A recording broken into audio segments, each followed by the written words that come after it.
morning, everyone. Good morning to you guys there. Good morning, good morning, good morning, good morning. Good morning to every one of you guys. I hope your morning is going well.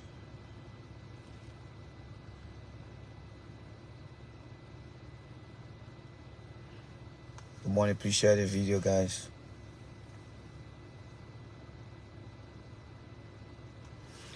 Yes. Can you follow up on the issue we discussed this morning? Okay. All right. Later.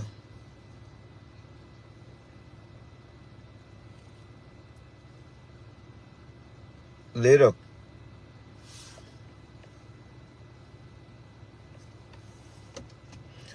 Hey guys, good morning to every one of you guys. Good morning, good morning, good morning. I see my man Monju here. Good morning. Good morning there, Monju Comfort Davis. Good morning, Juj. Juj, long time. Where you been, my man? I hope, yeah. How you been, UJ? Good morning to every one of you guys. And good morning, good morning. It is Thursday. I believe today is the 9th. Yes, today is the 9th. Thursday the 9th. We are back here again. I just wanted to just like clean up some of the things that we left on yesterday's special. I just wanted to just have you guys clean it up with you guys and stuff like that. And that's why I'm here this morning, because as exactly 9:45 within the next 40 minutes, I would like to be out of here. So let's do the best in the next 40 minutes, because it's 9:05. In the next 40 minutes, I need to be out of here, get to my office as quickly as possible, because there are a few things I need to do before 10 a.m. my time. All right, so share the video if you just joining here. So let me just do the same thing here too and share the video here this morning. All right, so good morning to every one of you guys. Good afternoon, wherever you are. This is J Randy. We are in the 1, 2, 3, 4. We are in the 4 days of the Joe Boakai investment summit in America here. But from what we can see now, there is not good news that anyone can give to you guys. Yes, the Joe Boakai and team attending the 2024 U.S. Africa Investment Summit, they are not really selling Liberia. Yeah, they are not selling Liberia. I'll tell you guys right now. And if you will only disagree with me based on party line, but you will agree with me as based on marketing strategy, based on your understanding of selling your country. That's how you will agree with me on this.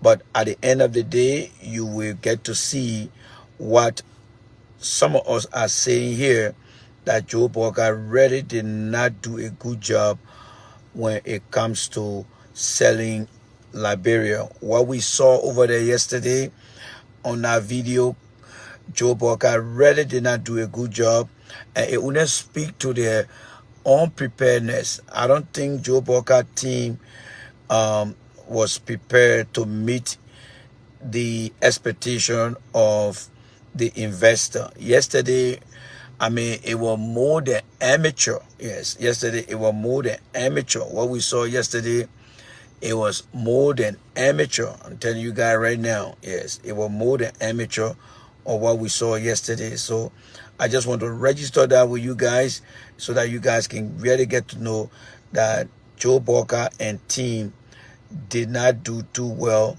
yesterday. Yes, they did not do too well yesterday. So I'm not here to say, well, I'm not here to say I don't support any good thing or anything that's happening in my country, but I just want you guys to understand that Joe Boakai did not do a good job. So please share the video here, all right? Share the video. We have to understand that we must be challenged. I have to challenge our country, and we all must do the same thing to challenge our leaders in power, because if they don't do the right thing, guess what's going to happen? The burden going to be on you. you're going to be the one that will be bearing that burden. Because if you cannot, if your brother or your cousin back home is unable to survive, guess what he or she going to do? They're going to pick up that phone and they're going to start calling you. And they're going to start telling you, say, oh, it's not easy, oh, thing rough on me, oh, I need help. Oh. You know how the thing goes. So we must hold Joe Boakai accountable about the leadership of our country.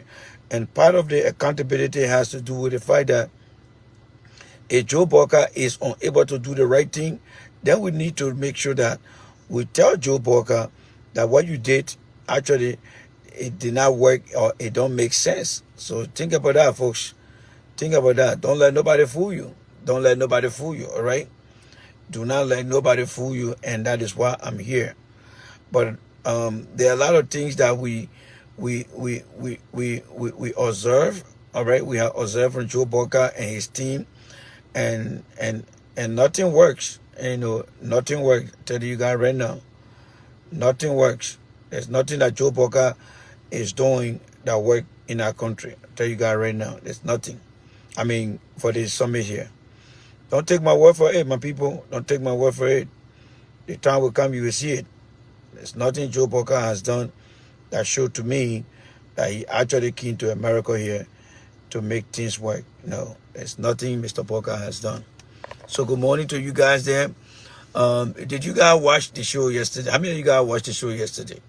And how many of you guys had the opportunity to listen to Joe Boakai? How many of you guys had the opportunity to listen to Joe Boakai? These guys in America here, they claim to be here and, you know, trying to make the case for Liberia. They say that they are working in the interest of the Liberian people. But when you listen to what Joe Boakai said, do you think that is something that is encouraging? You see, the thing that tend to destroy our country, the reason our country is behind after all these years, are some of the things that you saw the team and Joe Boakai did over there yesterday. The only reason many people are not considering those things to be serious is because this is the very first time. Imagine back in the days when these guys used to come to America, where there was no radio for you to listen to what they say, where there was no camera for you to see what they are doing, and they did those things for many years. And then before you and I were born, we came into this world, we grew up, we understand what is the right thing to do and not to do. And then now we are questioning things from the past. Imagine what you're seeing today from Joe Boakai in the next 50 years from now. What the future generation in our 50 years from now will be saying about Joe Boakai. And that is what I'm trying to bring to your attention here. That these guys take only big positions. They are not prepared to solve the Liberian people problems. These guys go on a peace of conference where they're supposed to actually serve themselves. Every minister, including the president, when the opportunity is given to them, instead of using that opportunity to give the investor the ability to think and say, wow, I got to go to that country. What I heard here, I cannot wait to go to that country to see. But that was not the case. That was not the case. You see, my fellow Liberians, the reason Liberia always underperform when the opportunity is given to us is because as a country that has been in existence, 95% of our essential needs have been based on charity, begging. We are not being able to at least utilize our skill as country and people to go out there and actually compete. There is no competition among Liberians. That's why you saw how poorly Joe Boakai presented himself. If our country built its mindset on the ability, on the vision of competing, that would have been a piece of cake yesterday. Because you know that everything you do, you will compete, right? So what will you do? You will say, this other opportunity, we're going in it to win. Joe Boakai did not go to Dallas, Texas to win. Because when you're taking a team, the first thing is, who are we going to meet?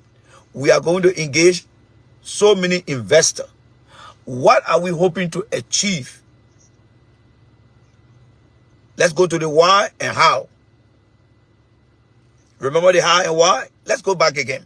Let's take that logical approach. Why are we going to the United States? Well, we are going to the United States to attend a conference, an investment conference, or an investment summit. What's going to be on the list? Well, there are opportunities such as agricultural business, infrastructure security, ICT. Those are the things that you're going to list, right? Then how can we sell ourselves to be able to get the attention, the buy-in from all these guys? My fellow Liberians, the thing I'm teaching you here, that's why the white people taught us here. In America, yeah, all the businesses then compete. Burger King will be competing with McDonald's. Walmart is competing with Amazon. General Motors, Ford, Tesla, all the companies, they are competing with each other. They want your money. They want my money. They want other people's money. So when the opportunity presents itself, they will prepare, they will ask all the best questions, and they will be mentally, physically prepared to go for competition. To go for competition, to get the best out of the rest. How many people providing the kind of motivational information to you guys? How many people provide information? All the countries that went over there from Africa, the result will show itself, and it will not hide. Because a Togo or a Malawi get a big contract, it will be announced on the radio or on social media and even online, and you will get to read it and you will get to hear it. So don't be surprised in the coming days, maybe around July, August, September, when you see a new culture. Malawi government has signed an investment contract with X, Y, and Z. That should tell you that when Malawi went to Dallas, the president of Malawi went to Dallas to attend the 2024 U.S. Africa Investment Summit. That's how they sold themselves. So the wire is why Joe Boakai and his team went to Dallas. We know they went there because there is a current U.S. Africa Investment Summit taking place. What is the purpose of that summit? The purpose of that summit is to showcase what Liberia can do to bring investors to the country. How can Liberia be very attractive to compete and win most of the bid? That is the how question. So we have three things happening here.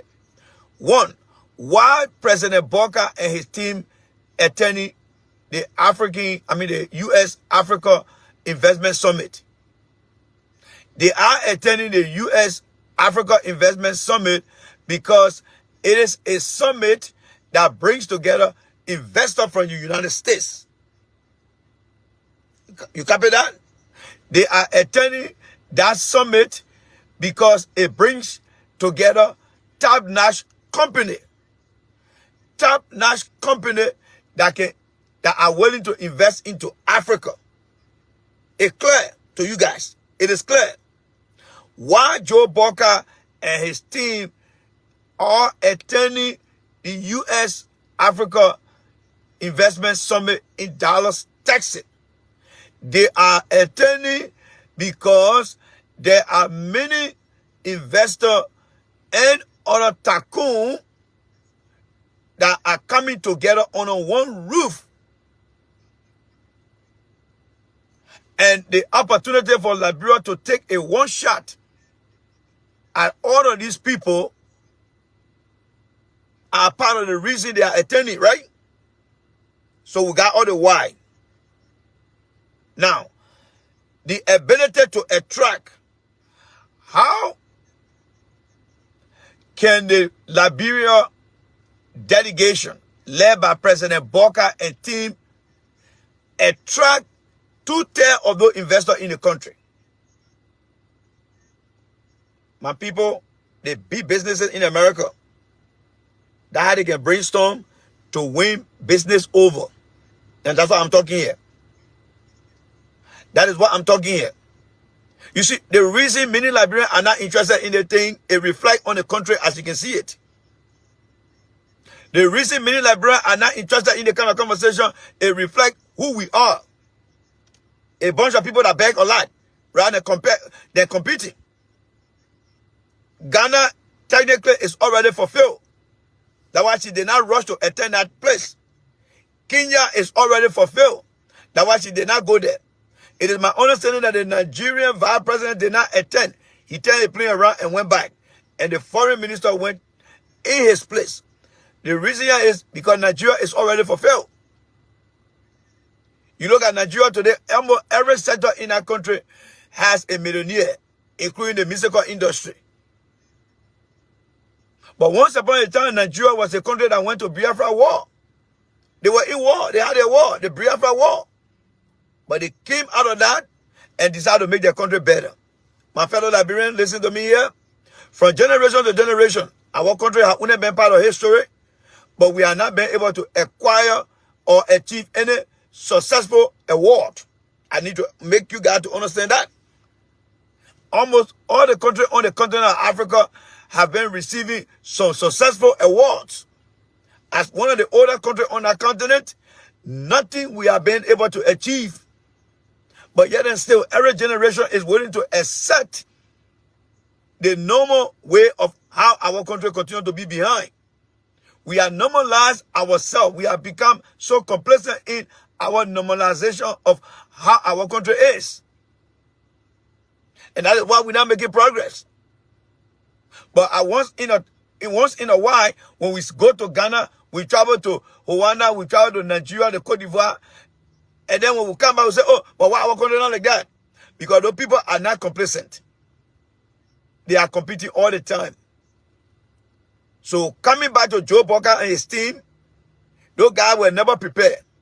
They only understood the why. Why are we going to Dallas, Texas in the U.S.? Well, there is a U.S. Africa Investment Summit. That's why we're going there. That is why we're going there. But they were not able to answer the how question. And that is, how can we make the best out of this U.S. Africa Investment Summit? How can we win more investors to come to Liberia? They never answer that question. And that is the key question that they should answer. Because answering that question would have shown to you that they were going to be at their best. When you look at Joe Boakai yesterday and listen to him, can you say to yourself that, oh, I think Liberia did well? You saw them on camera. Can you look at him and say Joe Boakai did well yesterday? Absolutely not. Joe Boakai did not sell that country called Liberia to the investor. He did not make Liberia an attractive country. The man went against the scope of how people should attract investors. He went outside of the scope. He went outside of the scope. Joe Boakai telling the people, oh, when I grew up in Mana River, who told you that those young people over there know anything about Mana River? The people that they put out over there, they don't even know some of the history in the country. Instead of you trying to laser focus on the resources, the natural resources of our country, what we have, how can it be tapped into? Joseph Boakai started telling the people how he grew up in Bombing Hill, Mana River. You call yourself president somebody for 42 years, and that the thing you go tell American people, you can't live in the country here, my people. You can't live in the country here. This country is one of the safest countries that I have ever seen when it comes to them spending their money. America always look for attractive things. That's what they do. They always look for what? Attractive things. That's what they do. But that was not the case yesterday. That was not the case yesterday. Let me ask you guys this question here. The 6 o'clock news and the 6:30 news, whether it is CBS,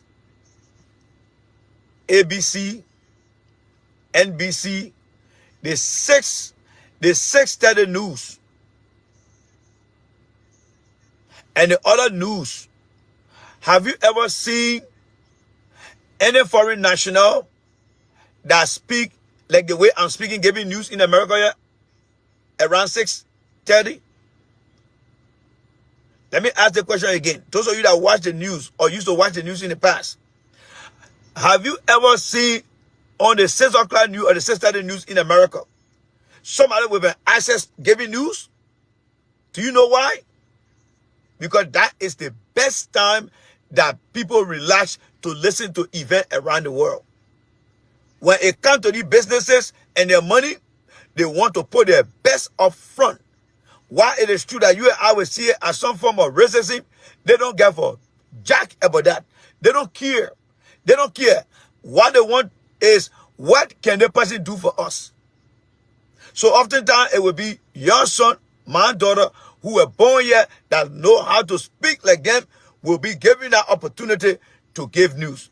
If you bless, you come from abroad and you learn how to speak 99% close to them, then they will say you can take that platform.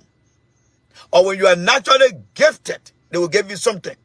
My point here is Joseph Boakai, all right? Joseph Boakai, let me read what Ansu said. This is very important here.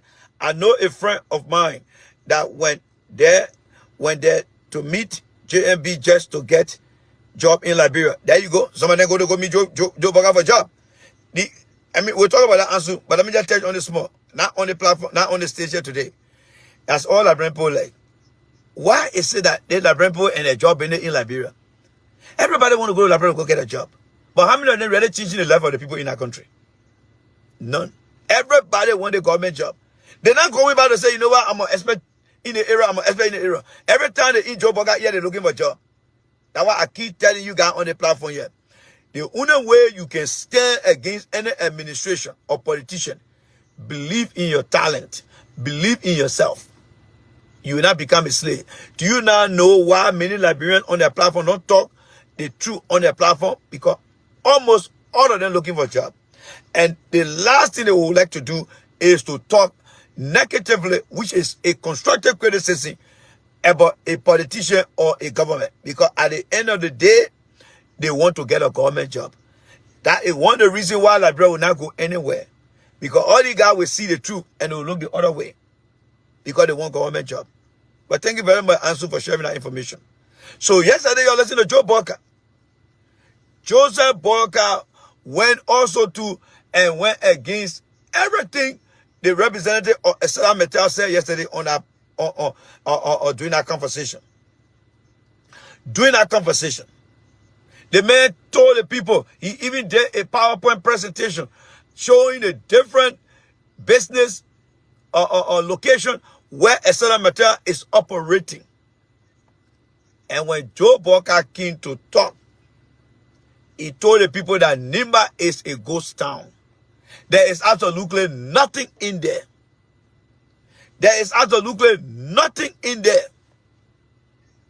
But that man was sitting next to Joe Boakai, having presented what Estela Metal is doing to encourage a fellow investor to say, okay, this guy is not in Liberia. This guy is doing business in a country.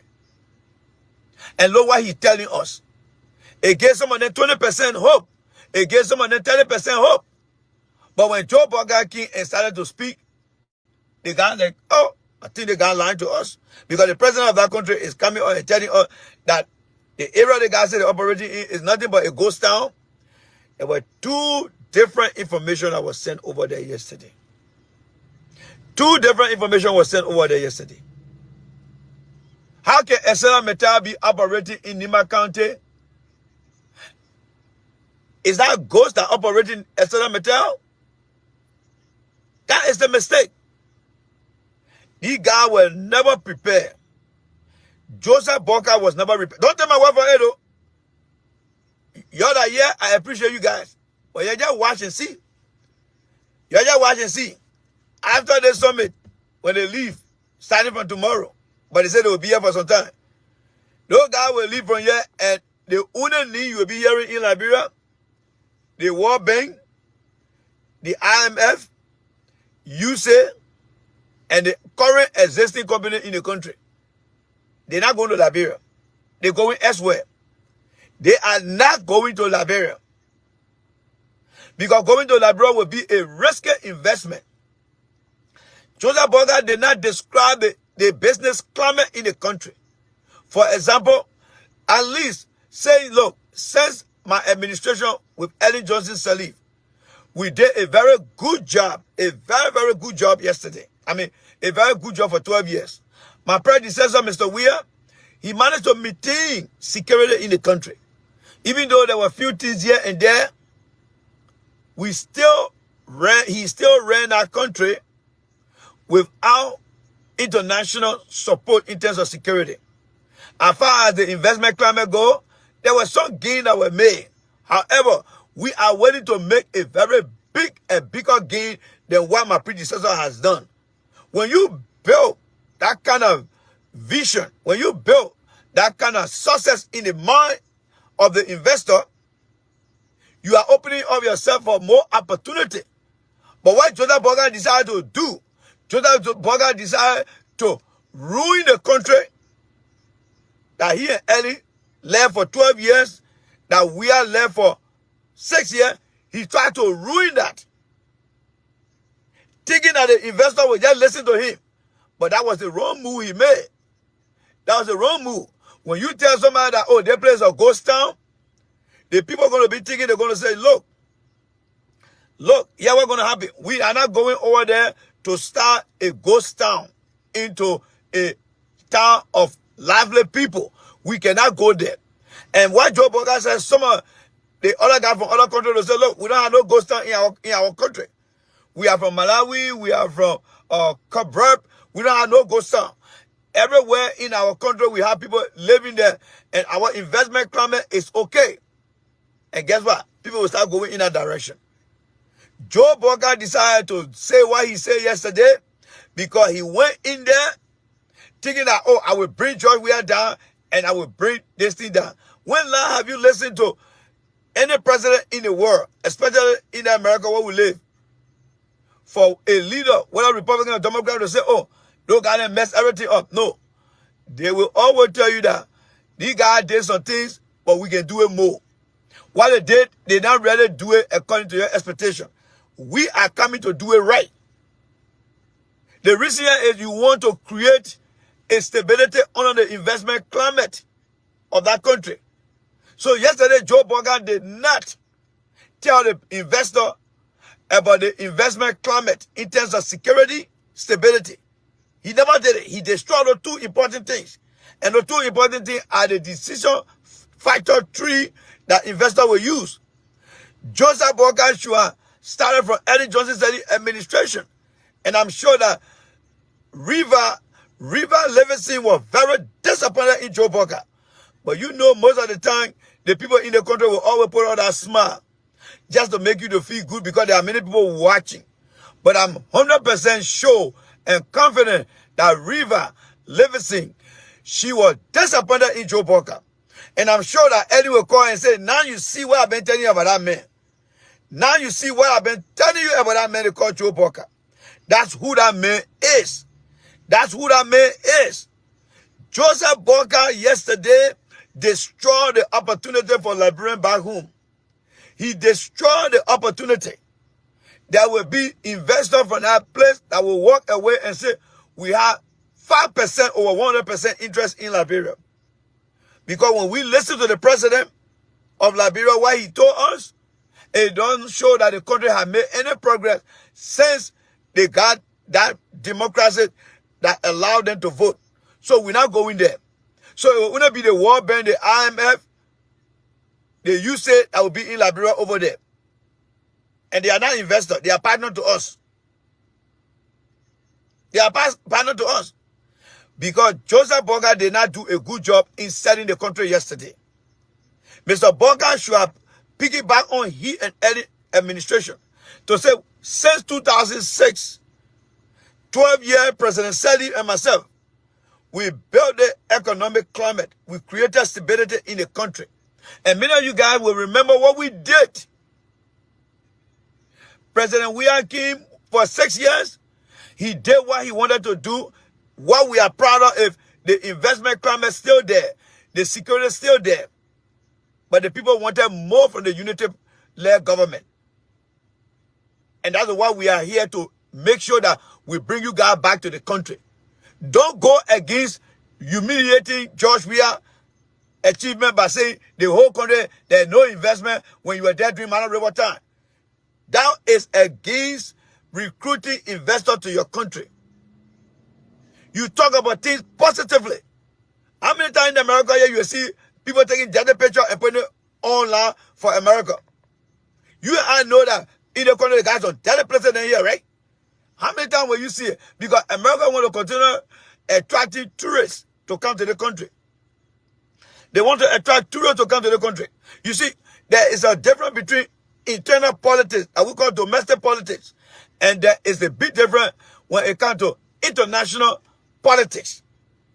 What Joe Boakai did over there yesterday, he took a domestic politics and mixed it up with international politics, and it destroyed Liberia yesterday. What do I mean by that?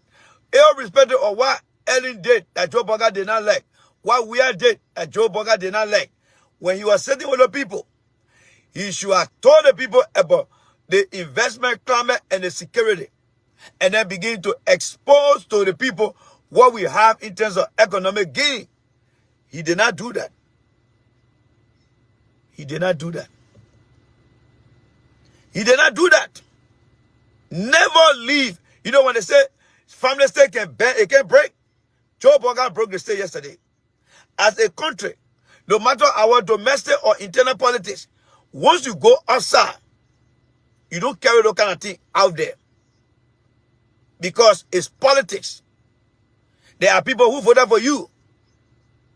So you go out there and say, look, we have a very good investment climate in Liberia. We have stability. Talk about some money again. George Weah may not do everything right. However, George Weah managed to maintain peace in our country with all unit mill. Say it. Say it. But on top of saying it, let people know that you will do better or you will do more than what George Weah had done. The choice of voice. I know my predecessor did some things. Guess what? We are willing to do more. We are even willing to negotiate. As far as regulation goes, we minimize things on regulations. As far as providing other tax incentive, we are willing to do those things. The men did not talk about none of those things. Because Joe Boakai, on the other hand, does not have the experience. That man does not have experience. People who got experience will know how to engage. When you are begging for businesses money, we in a business, whenever a potential customer is coming to our facility, whether that Johnson & Johnson, whether that Regeneron, whether that Pfizer, when these guys are coming to our facility, we put everything aside. We say, grandma is coming to town. And we'll be our best in our meeting. Because the end here is to get their business. When they return and say, thank you very much, you guys did a very good job. And you'll be hearing from us very soon. That's all that matters. And then when they leave, whatever we see that was not correct, we say, my man, the way you acted, they were not correct. But at least, that is how you attract businesses. But Joe Boakai and people don't understand these things. These guys that in the country that got the platform there, I keep telling you guys, those guys there are misleading you on the platform. These guys, some of them are not experienced people in the industry. They are not experienced people in the industry. I keep telling you guys. But you don't listen. You will see it. You will get to see it. That J. Randy season here today. One day you will say J. Randy was right. I'm right because I work with these people. We interact. I'm not seeing many Liberians doing that. There are many Liberians that doing more than what I'm doing. But you know the difference between them and me? They're like, I'm not going to waste my time for go talk to the Liberian people. How will you listen? They are on their own side, doing their own thing. They are meeting more people than some of us meet. The difference there is I'm coming here all the time to expose those things to you in the form of education and awareness. However, there are Liberian masquerading around here who say they run the BB platform. Nothing they did. Never go out to sell your country and start to say negative things. Some of the failure of Joe Boakai yesterday, telling the people that, oh, I'm part of Mano River, I grew up in Mano River. There was nothing there. The people not interested in that. They did not grow up with you. Nima Kante is a ghost town. But before then, there were businesses taking place over there. That is another red flag. Wrong. Why? You got a guy from a certain material that just told the people that they are doing well. And you come here and say it's a ghost town. Joseph Boakai don't have that opportunity. Because he is not trained. He's not prepared. And he will never prepare. He will never prepare. I will give you 5 more minutes. Because by this time I'm supposed to turn the thing off. But I will give you 5 more minutes.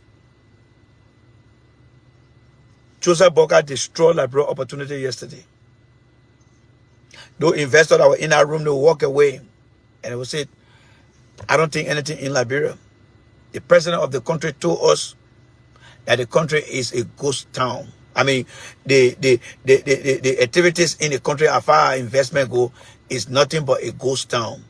There's a place he described as Yikepa. There used to be a very important activities over there. But he said it is now a ghost town. And what does he mean by Mano River, that he grew up in Mano River? We don't know what Mano River is. What kind of place is that? Was he here to tell about his lifestyle, or he should have been telling us about the country potential? Joseph Boakai exhibited the higher risk. You know what Joseph Boakai did for Liberia? He put Liberia in a high risky category of investing. He lifted the risks of investing in Liberia rather than lowering the risks. The further thing Joseph Boakai should have talked about yesterday, one, the investment climate. How Liberia has managed to secure peace since the war came to an end under Ellen and under Joshua. The country remained peaceful and stable. Number 2, Joseph Boakai should have talked about the opportunity for more investors to come to the country. And the way he should have conducted that was to give an overall natural resource potentials, looking at all the different mineral and other natural resources we have in the country that can be tapped into to have a profit sharing. Then the third thing he should talk about, how can we reduce regulations? How can we reduce regulations to give you guys the opportunity? And then the third thing has to do with, how they call it? The third thing has to do with security. We can give you guys the best security you want. Those are the key things that investors are looking forward to. But I can guarantee you guys, those people you saw over there, they're not going over there. Remember, the Corporate Council on Africa, CAA, Joseph Boakai met with people in December of 2023. Why you think up to now, the Corporate Council have not been able to work with Joe Boakai to send one investment company in the country? But they got to wait until Joe Boakai come to this conference and to see how Joe Boakai really humiliated himself yesterday. We'll talk about more on Friday. We'll give you guys more example about how to attract investors into your country. The words to use and the words not to use. And then we'll go back and listen to Joe Boakai. The purpose of this platform here is to tell you many reasons why Liberia is behind. Incompetence, politics, those are things that don't make the country to be successful. So, ladies and gentlemen, I would like to bring this snapshot presentation to an end. Please share the video. Please share the video. If your grandchildren by the year 2065 start to ask you, Grandpa, Grandma, how come Liberia is still underdeveloped? This video is going to be one of the videos that you need to share with them. All right? God bless you guys. Bye-bye for now.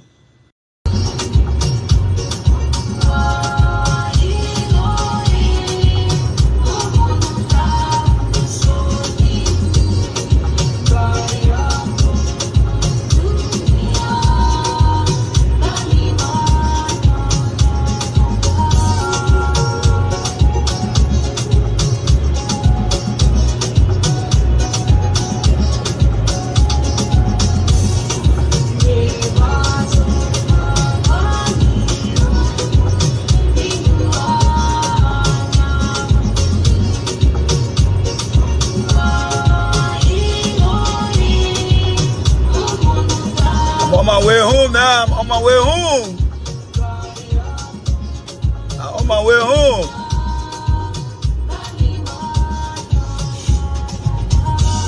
Didn't I tell you, the party people there?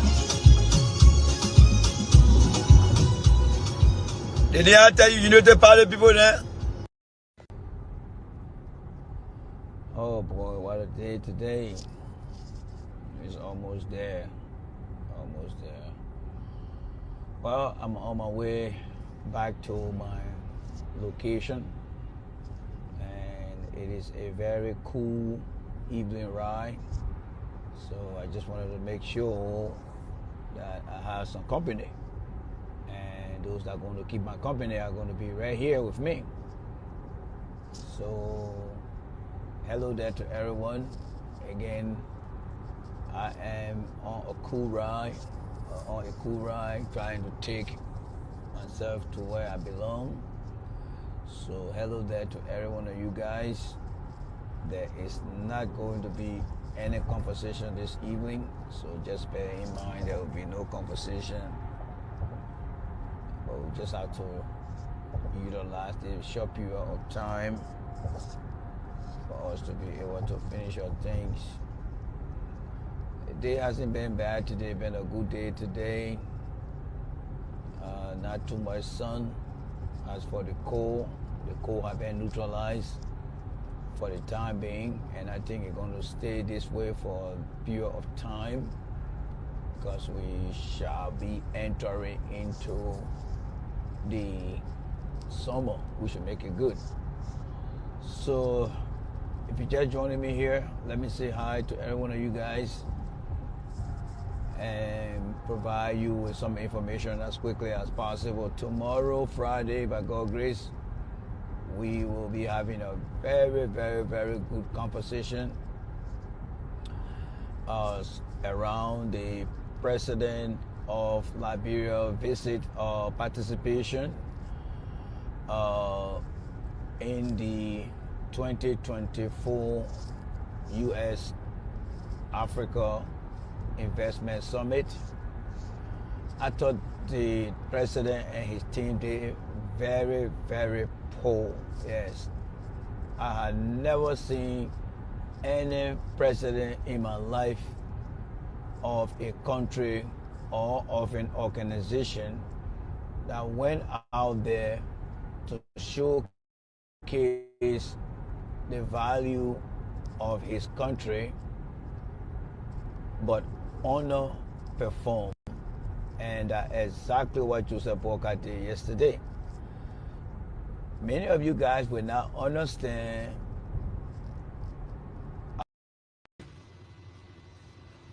Hey guys, good morning. This is J. Randy here. This is a quick update. As you know, the Liberia president is in the United States here, and his activities here is very, very, very poor. Yes, Joseph Boakai activities in the United States at the U.S. Africa Business Summit is very, very poor. I think resources in terms of financial funding, spending, if the better choice of words, is actually a waste. And I just want people to know that. Yes, I just want you guys to know that Joe Boakai time in the United States is a waste. Liberians, listen to me from my end at this time of the day on the face of the planet. I am here to just give you guys some type of update, a quick update relative to Joe Boakai activities in Dallas, Texas. There is absolutely nothing much that Joe Boakai is doing over there, and I just want you guys to give me a few minutes. Let me update you guys so that we all can be on our way. All right, you know, resources to be carefully use and spend. This whole U.S. South Africa summit, I don't think the Liberian government and actually prepare itself. There are many countries on the continent of Africa, and I think the total should be around 52. Technically, there are, I think, at least like 5 or 6 African leaders that are actually representing their country in Dallas, Texas, and that includes Joe Boakai. Why you think the rest of the other countries on the continent did not come here? Well, they did not come because they believe that, one, they have gotten enough contact through other sources to bring investors to their country. Maybe the second reason could be there are a lot of other things they have to do, so they have no cause to come over here. And then the third thing could be, well, we are not prepared, we're not ready, we want to cut down costs, so we're not even going over there. So these are decisions that when people make, you can actually get to see the true meaning behind it. But when you look at Joe Boakai and his delegation or his delegate, you guys are in the town here doing nothing here. Absolutely nothing. Today he's scheduled to speak today. But this will be the only and last time that he will appear. All the people that Mr. Boakai brought with him, none of those people are going to participate on any program, so to speak. None of them. And this is quite embarrassing. And the Liberian government should be very concerned about wasting money and be very wise in utilizing the cost of how much we got. So guys, share the video over there quick. Share the video over there. I think my internet here is buffering, so I think I have to change my location. Yes, I think I need to change my location. That's what I need to do. Let me try to change my location because I see myself. I'm carefully monitoring my stuff here. So you'll try to change. You'll try to share the video quickly here. Okay, try to share the video here. Let me see here. Okay, let me try to share the video here quickly here, guys. Let me try to share the video here quickly here. I think I might change my location. Yes, I might change my location. If I go on the other side, then maybe I'll get a better reception. So let me change my location, guys. I need to change my location. Let me just change my location. We're starting very early with the podcast, so we should have enough time. Let me just change my location quickly here. All right? What the other fool just come and park their car right here? Well, your man vets with you, you can park your car right in the middle of the road here. Woman. I'm trying to stay away from the sun. As you can see here right now, this sun is beaming down on me here right now, as you can see right here. That's why I never wanted to park over here, but it's okay. If I try to back the car out, maybe the sun will be coming from nowhere. So let me do it this way, all right? Let me do it this way. Let me park this. One thing about the summertime, we got a very good day here today. The sun gonna be, up to the game here today. So let me just back it up here. Back it up, back it up, back it up, back it up, back it up, back it up, back it up. And then make that backward turn. And then find a parking here. Yeah, so I just want to update our Liberian brothers and sisters them that Joseph Boakai visit to the United States is a waste. Yes, it's a waste. The country is not even going to get any form of attention. All right, your country, Liberia, is not going to get no attraction at all. I think it's Mauritania, Nigeria, Morocco, and the other countries. They actually going to pull people into a specific room where they're going to talk about Africa, the country investment, why they should invest in the country. Many of you guys who saw that conversation yesterday on my platform, you already know that Liberia is not going to be part of any one-to-one. And you see, fellow Liberian, one-to-one is very, very key. Today, the actual event starts. Today, the actual event starts today, which is Tuesday. Yesterday, it was just the opening ceremony. But before we even get to that, let me tell Liberia, and guys, I beg you, please share the video on your platform. You see, one of the reasons why poor people, especially, let me rephrase that. One of the reasons why poverty continues to reign and exist among additional Liberians and not the civilized people is because we, from the additional category, continue to ignore the truth, continue to ignore the reality. You see, before Ellen Johnson Sirleaf left power, Ellen Johnson Sirleaf, all right? Ellen Johnson Sirleaf came to the United States and went to Florida and saw her granddaughter graduating. I'm sure that girl is out of college now and living a very good life. Even she's free of student loan. How you think Ellen managed to do that for her granddaughter? Because when these people leave from the country here, after they finish struggling in this country, and the country will not give them the opportunity if they don't work hard to save good money, because Ellen never worked in America here. She saw herself now in a UN there, the biggest begging organization. UN is nothing but the biggest NGO that beg for money. UN is not in the business of making profit. So anybody who say, I work for the UN, you're wasting your time. The United Nations depend on people tax money to survive. But today, Ellie, her children, and her grandchildren are living endless life with with more access to money. Where that money coming from? From that right in our country they call Liberia. Right? Now, Joe Boakai, I'm going to post that picture. There is some type of photo show Joe Boakai shaking hands with his granddaughter. I think he went to his granddaughter graduation. You see, these guys, they send their children in the country here. And they pretend that they like you guys in our country. They pretend they like you guys in our country.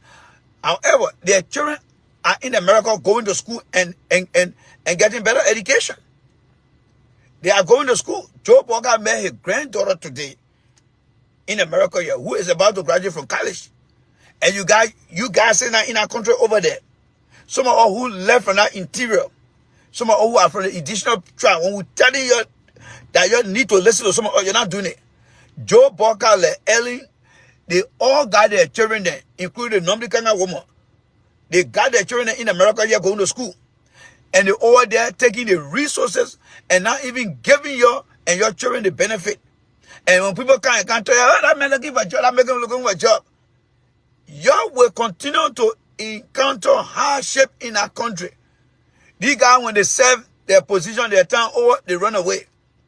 The other Liberians are here, you think they care for you? They only using you guys because they want to support a political party. Useless woman that normally Kanga is in America here. She in Arlington, setting herself over there and doing nothing in the country here this morning. Nothing normally Kanga doing here this morning. But all she here to do, oh, why you need take her children to Arlington Mall? Maybe they'll go to New York. She buy all her Gucci bag. She buy everything. Then she get back on the plane and finish taking care of her children in here.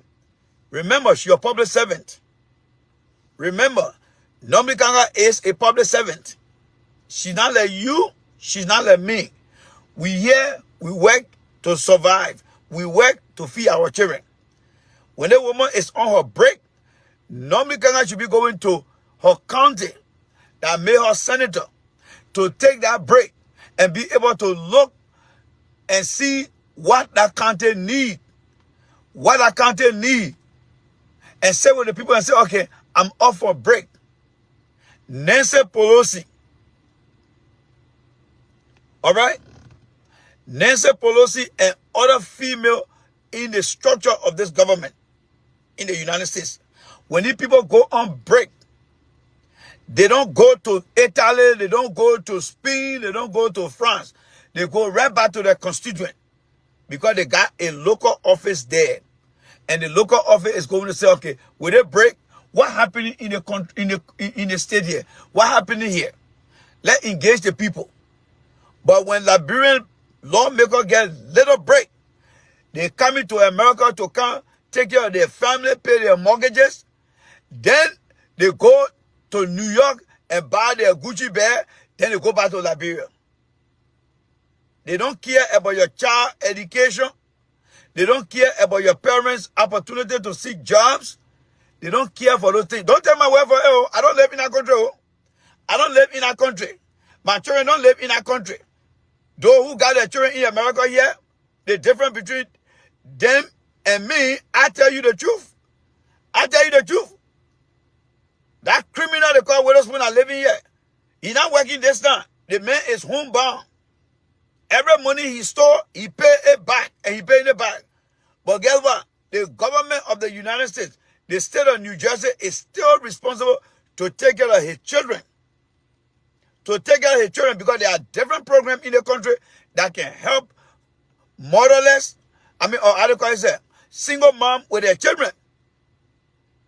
Single mom with their children. There are other Liberians that are telling you, oh, that thing that Jeremy been talking. This is May. College graduation is coming like this.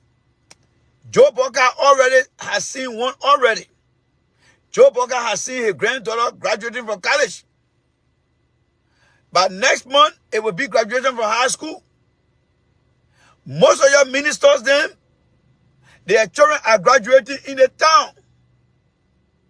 And you're sitting in that country, they're thinking that, oh, that man, I'm a representative. You're not getting anything. Don't tell my wife for it, though. Every 20 years, a new generation will come out. Every 20 years, a new generation will come out. And you know who will be the victim? Because there is always the slave and the master. The slave will be the additional people and their children. The master will be those lawmakers who got their children abroad, learning better education. It's going to be a circle. It's going to be a circle. You see, that Eddie Johnson said it one more. When Eddie brought that war in 1989, when they supported that war in 1989, I was not 20 years old when I walked in. I was not 20 years old when I walked in.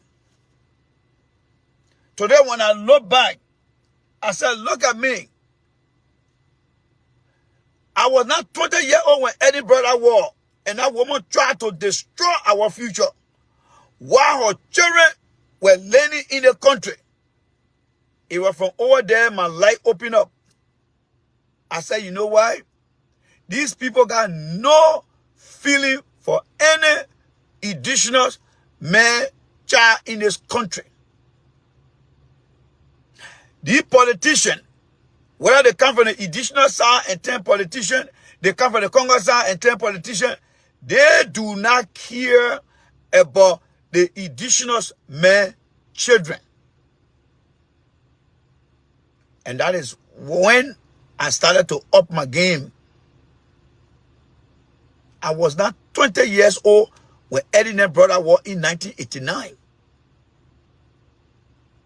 I was not 20 years old.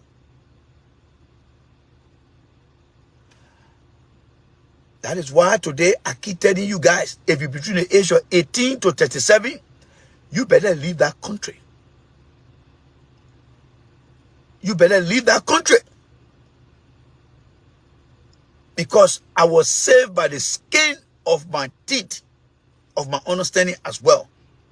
That's how I left that country. If you think those people in that country care for your nieces and nephews, you're wasting your time. You will continue to share your little paycheck with your family people back home. With your family people back home. And your children then you take care of, you put in a crate, you put in the bag of your seat, you carry them here, take care. And some of them are grown today in America.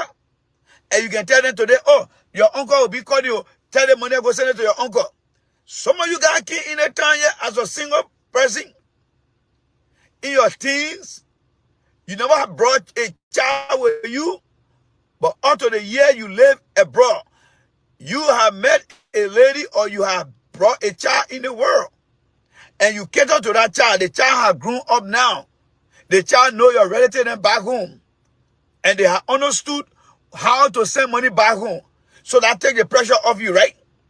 And then you go into where you say, oh yeah, please make sure you send the money to your uncle or to your auntie, right? Yes. What you need to think about is, that child was not born when I was sending money to Africa. Now look how old the child is now. And now I'm passing on that responsibility. That's how bad it is for our people back home. And until you understand that, it's further escalating the situation of poverty in our country from one generation to another generation. And you know your child born in the white man world will not take his or her responsibility to say, oh, I'm going to care for your uncle or I'm going to care for my uncle. No. These lawmakers in our country, they are not in the interest of the Liberian people. How long can you guys survive to keep feeding the people back there? With the utilization of Facebook today, where we can educate our people, we need to fight the battle here. Because there are two things will happen. The last generation that will come to from America, from Africa to America from Liberia. If you think our children in the country, they're going to be the one to say, oh yeah, go take care of your uncle children there. You're wasting your time. These children in the country here, 99% of them will focus on their personal responsibility. It is only you and I who came from Liberia that will say, oh yeah, I live in Africa, so I know what it means. My brother-in-law, he was married to a white woman. When his grandma died, my wife and myself had to put our rent on hold. That time we were renting. To send money to contribute to the Oma burial. When we called the guy was said, how come your grandma did not put any life insurance aside? The white guy told he said, we got to pay our bill around here. How can the woman live all her life because the woman was 84-year-old when she died?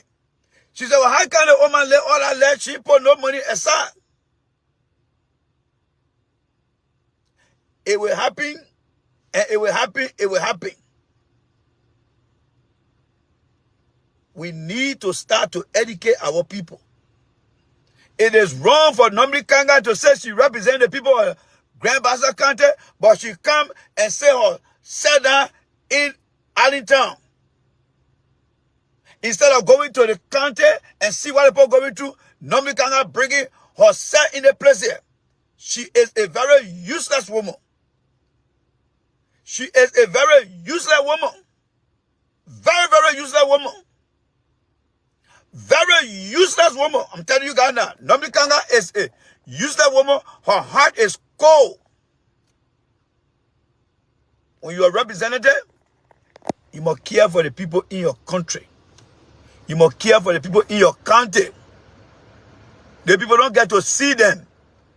The people don't get to see them because they are based in Morovia. But every little break they get in on the plane. They coming in the women world. How often do you see the women leaving his or her country and going to Liberia to go sit down there? When do you see that? Liberians, you did not elect these people to come and be living luxurious life here. Don't tell my wife, I don't live in a country. I'm telling you already, I have my palace situation with Liberia. I don't live in a country. I just let some of you guys know. Because since I came to the country here, I'm thinking about going back. But I just let some of you guys know that these people are making ass out of y'all. Y'all can take my advice or y'all can refuse it. But one thing I know, Suffering will be increasing in Liberia. Other African countries are trying to reduce suffering. But suffering will be continue to increase in Liberia because Liberians, most of us are very selfish. We know the truth, but as long as the truth is going against what we benefiting from, we don't see anything wrong with it. But when somebody go there and start doing the opposite, then I when we see the truth. But then we already built an alliance to say, oh, I support this side and I don't support the other side. So that's why I look at the one thing I said for me, I'm not going to that country. I just here to let you guys know because I know there are a few of you guys that will listen and hear the truth. Normally, can't children in America yet. School is about to close. She here now to take care of everything. See when with Joe Boakai. Joe Boakai brought all the people in the country here. Nothing that man doing in Texas over there. Nothing Joe Boakai doing. The activity started on the 6th. It's going to end on the 9th. Joseph Boakai, for what I'm hearing, on the executive mansion website, I only saw 10 people. But you know, Liberian men, they can give you 3 different information. They put on the website of the executive mansion that 10 people. But again, they can come with different number. So I'm not going to doubt that. But Joseph Boakai, the people he brought, the people Mr. Boakai brought, some people say that 15, I mean that article that 10 people, some people say that article said 26, some people say that 32. But I'll go for the highest number. The 32 people, each of them pay $600 to attend that summit. That summit is about people looking for investors in the country for Africa. For Africa. Joe Boakai in that summit is the only person from Liberia that will be speaking, and he is going to do that today.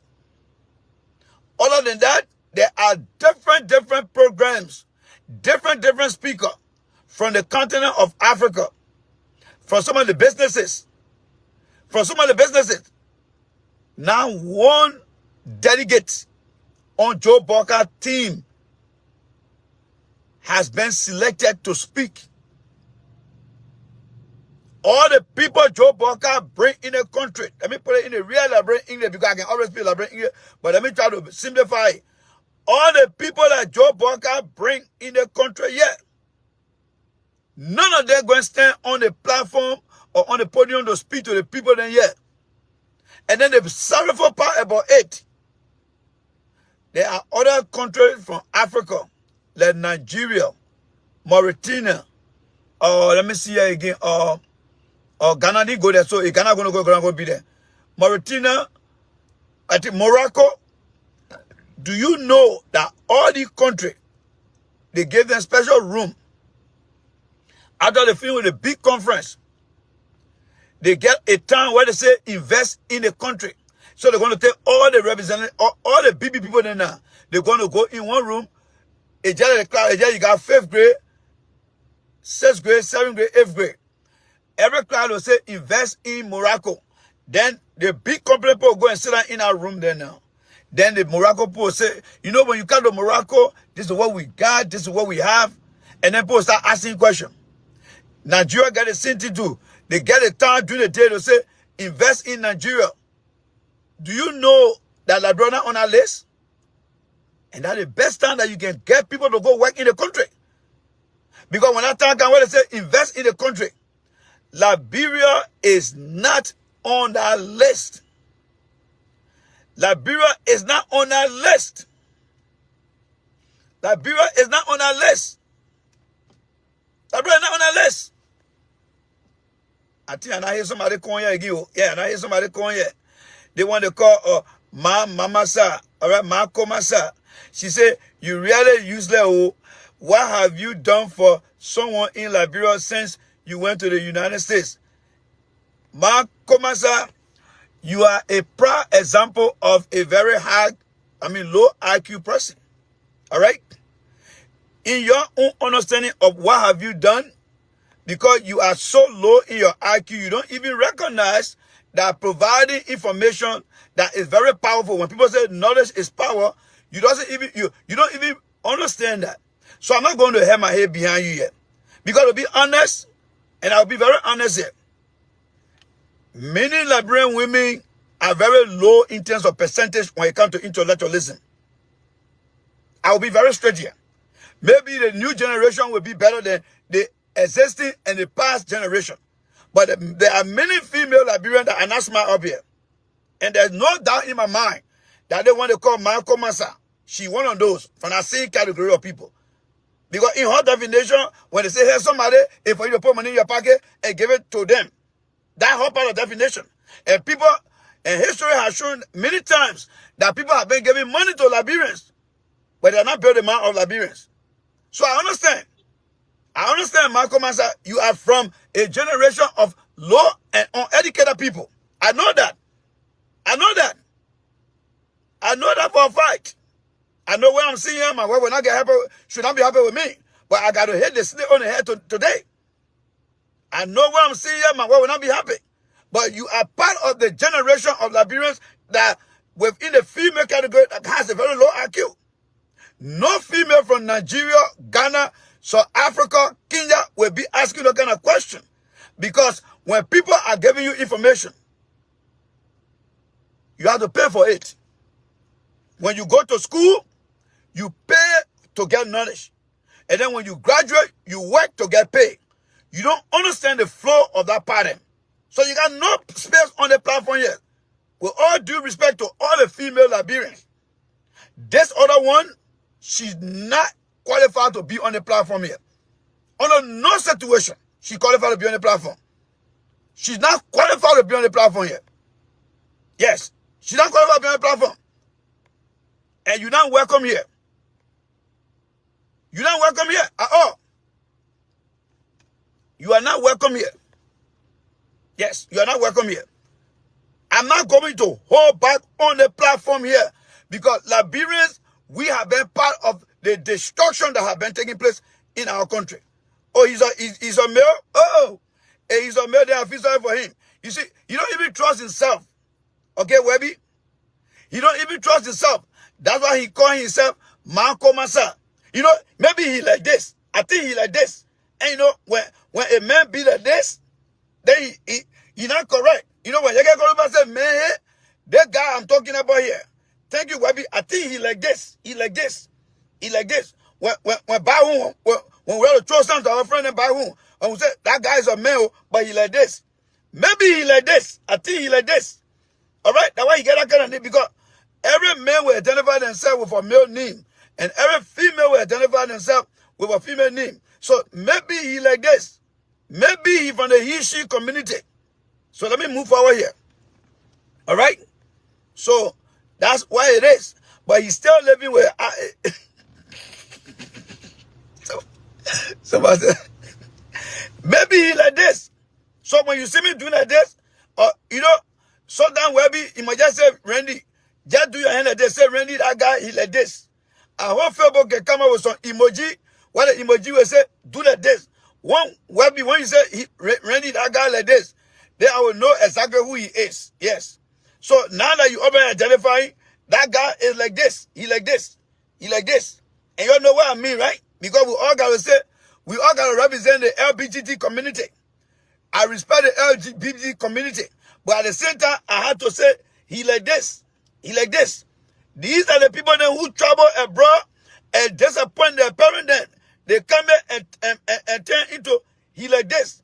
So next time when I see you, when you see someone there, don't say anything. Just look at me, and when you know that they don't want, just say, look, Randy, he like this. That's all. So he like this. And if he like this, I'm not going to say anything again. So let me leave here. Let me leave. Say he asking the question. Let me progress here. But coming back to Joe Boakai. Joe Boakai is not doing anything substantial in our country. Yes. Nothing substantial in our country. Absolutely nothing substantial in our country. Nothing. The old man is sitting down in Dallas, Texas, and doing nothing. No God came here for nothing. I have never ever seen a very useless old man like Joe Boakai. The old man got no contact. No contact. Out of 4 days, 8 to 5, event, only one time Joe Boakai is going to speak. And all the people he brought with him, none of the guys going to take to the platform or the podium to speak about Liberia. And the people agenda touches every important area. Infrastructure, digital technology, financial and other advanced how do you call it, strategy. And Liberia is not part of one. Even the mineral, the section of the mineral, the trade, none of the guys from Joe Boakai camp going to speak on it. What kind of people Joe Boakai brought in the country? This is one of the least government delegates I have ever seen in my life. Very low grade, low IQ, low morale. That's why the men brought in the place here. And I'm very surprised at them. Let me say this to Liberians in the country. You may support your Joe Boakai, but I want you to understand that there are many Liberians here who are very measured in making the country to be a better country. So if you bring your low grade of people based on partisan preferment, and brought them here and decide to be in a position thinking that, oh, they're better here. Those guys are useless set of people. Useless set of people. Joe Boakai just need to pack it low and get out of here. Because every money he spent is going to be put to waste. Joe Boakai attempted in America here for the 4 days is nothing but a bunch of waste of time. There is no agenda that shows that Joe Boakai is going to promote Liberia. Go on the US Africa Summit website and go to where it says program. You click on that program, you will not find anything. Nothing. This old man just came in the country to waste money. What man that women pay them know? What has women pay worked in her life? What type of international connection? You think to be on our side and say, we agree. Now you can face your own African brother in the country. The people look at you, they didn't even put you on the list. You think that Ellie will come to America here and Ellie not get to speak and not get to say invest in Liberia? You think that Jowea, you can criticize Jowea all you want, but if Jowea has come to the country, you think Jowea will not bring attraction to say, oh, you get a room so that we can bring investors in a room to talk about Liberia? Une honor Joe Boakai watch. Une honor Joe Boakai watch. That what happen when you bring in social partisan that got no idea. Those guys embarrassing you, yo. Those guys are embarrassing you, yeah. Those guys are embarrassing you, yeah. They are embarrassing you. All they're going to do at the end of the day when the summit over, then they're going to be taking pictures. Joe Boakai will be running behind. Mama, can I take a picture of you? Where your business card? That's all they're going to show you. You go down to Nigeria, Morocco, and all the other countries are showcasing. They are showcasing themselves. This is no joke, my friend. Go on the website right now. I urge you, don't take my word for it. I only beg you and encourage you. Go on the website and look at the daily agenda.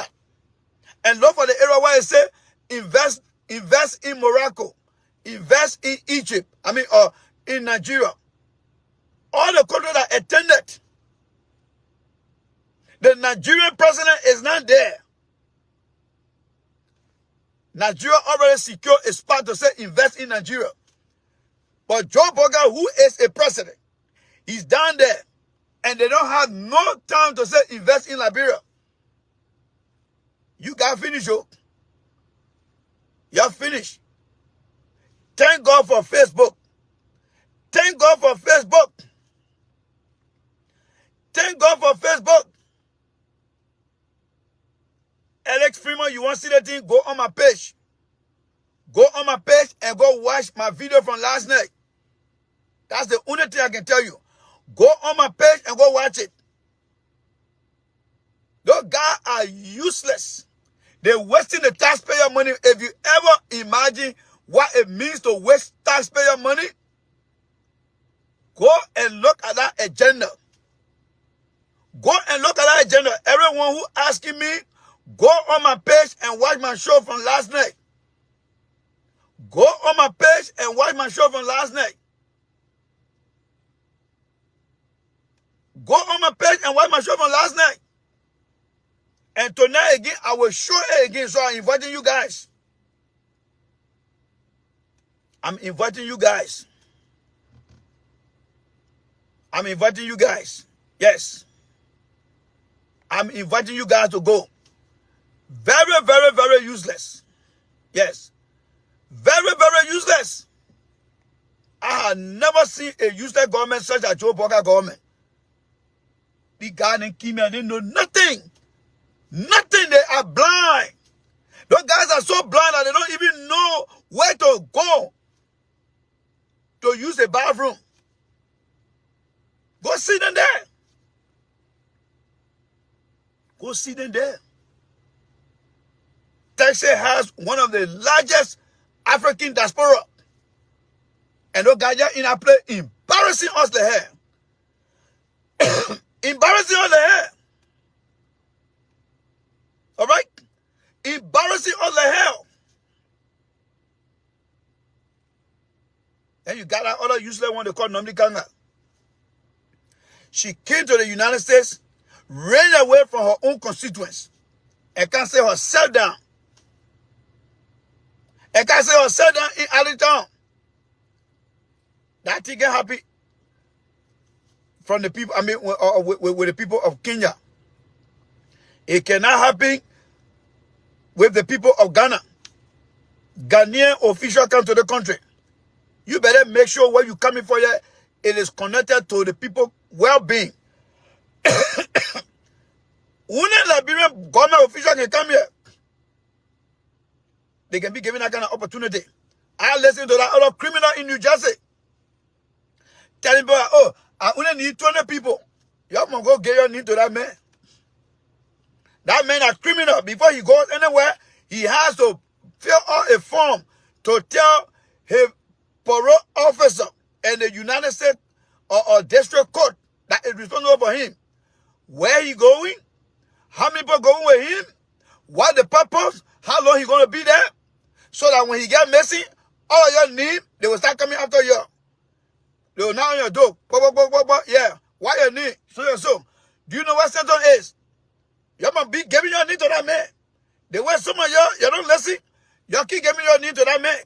That man using you as reference. When he run away, that y'all they will come for. They will come for you one by one. One by one. One by one.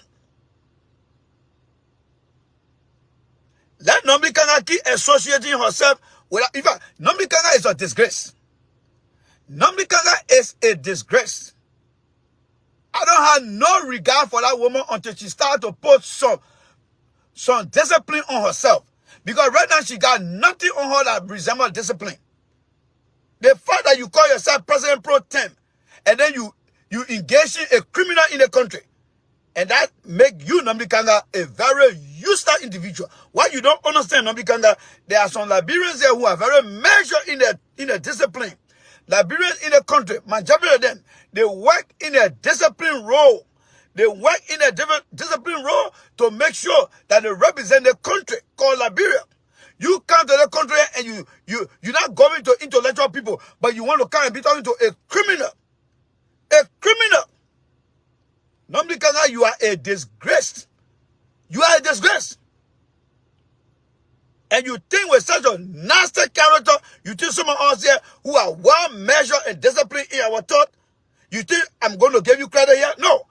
You are useless, Nnamdi Kanga. When you look at yourself in the mirror, you are useless until you start to show that there is a fine line between somebody with criminal behavior and somebody with a very good behavior. You are useless.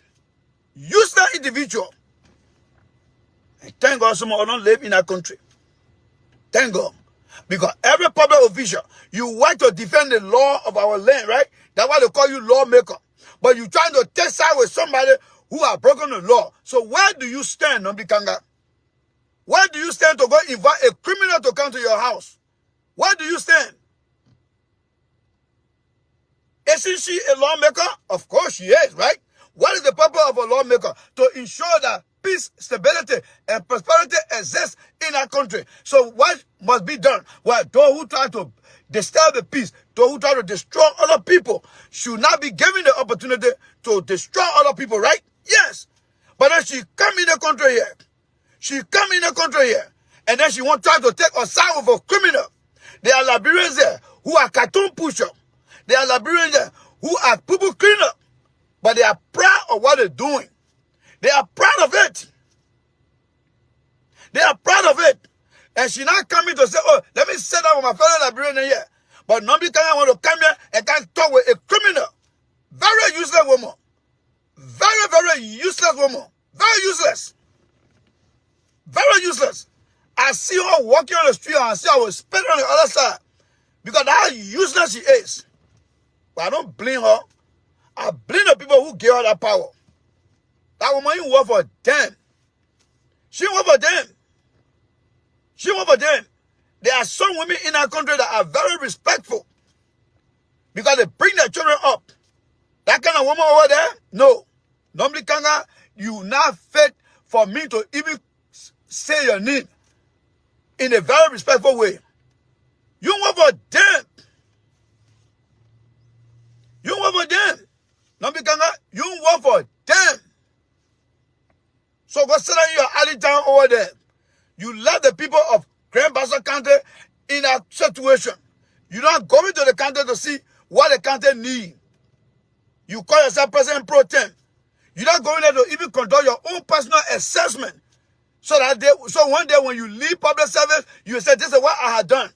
But all you want to do is to come to America here and be passing around here, buying Gucci bag, all the kind of things here. Shame on you, Nombikanga. Shame on you. The other people on the side, they may agree with you because they don't know what is better for our country. But I will not sit down here to allow you to do that crap. The people of Grand Bassa County, they deserve a better leader. I was displaced in Grand Bassa County during the 1990 war. I saw exactly how the Grand Bassa people are so good. They are loving people. But to get somebody like you to say you're representing them, it is a big mistake. Big mistake. And you can't say yourself down here in an entire passing around here. Useless. Very, very useless woman. What good can come from the government here?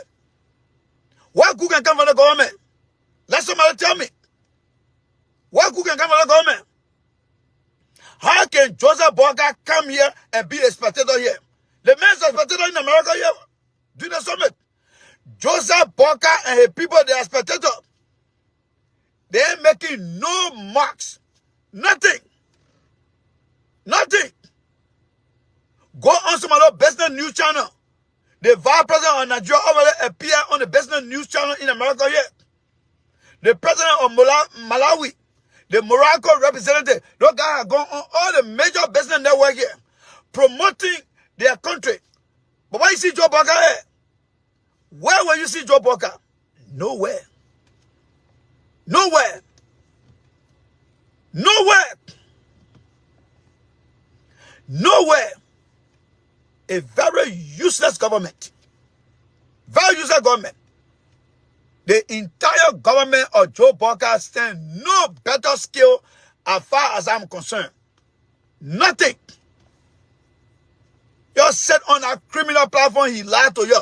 That man cannot even get or secure a common associate degree. And most of you guys go and sit down there. That even set the bar very low when it comes to our country. Very, very low. Very, very low. A Liberian in America can sit down and listen to a criminal that could not even get himself qualified to earn an associate degree. I don't know what to say to some of you guys. That's why I prefer listening to the Indians. I prefer listening to the Chinese. I prefer listening to other national. And now some of you guys, especially that listen to that criminal. Because it will further degrade some of us in the country here. So you think I'm going to argue with some of you guys? No. I'm not going to argue with some of you guys. I don't see you when I go to work. But I know there's few of you guys here who know what is right for that country. And I want to thank you. Bunch of these guys here, they're not doing nothing yet. Look at Fatiga and his man, Ebi Kroma. Look at getting the money, nothing to do it. Ebi Kroma and his man, Fatiga, they just passing between the people's houses. No plan. Whatever they are, see, they want to go. They are nothing but a bunch of pegs that just getting the money and say, oh, yeah, play where to go there. No strategy, no plan, nothing. And how long will that go? They will still get exhausted. Because when you don't have a plan, but when you get a place to go, you will wear down. You will get tired. That's what Fatiga is doing over there. That's what Fatiga is doing. So most of the guys you see supporting the government officials and right, that's who they are. They are not administrators. They are not administrators. These guys were not doing nothing in the country. Somebody that is doing something in the country, when they get to Liberia, you see the way they start to put things in place, you will see the difference from the normal. You will see the difference from the normal. Look at Fatiga. Why is he doing that time? All day he's just passing around. He's wasting energy, no strategy, nothing. Nothing. But who is Joe Boakai? Joe Boakai has never been elected to any public position in his life. The entire 42 years that he claimed, even though he made 42 mistakes in less than 100 days. This is a man who said he claimed to have 42-year experience. In less than 100 days, he made 42 mistakes. So I don't know how we can balance all that number. 42-year experience, less than 100 days, you made 42 errors. So I don't even count Joe Boakai as someone who claimed to have 42-year experience. That 42 years is nothing but a number. 42 years is nothing but a number. Somebody gave you 100 days. And the purpose of the 100 days is just to determine the style of your leadership. What are you going to prioritize? And how quickly you can do those things. None of those things. Liberians are scared to come on the platform. I'm telling you now.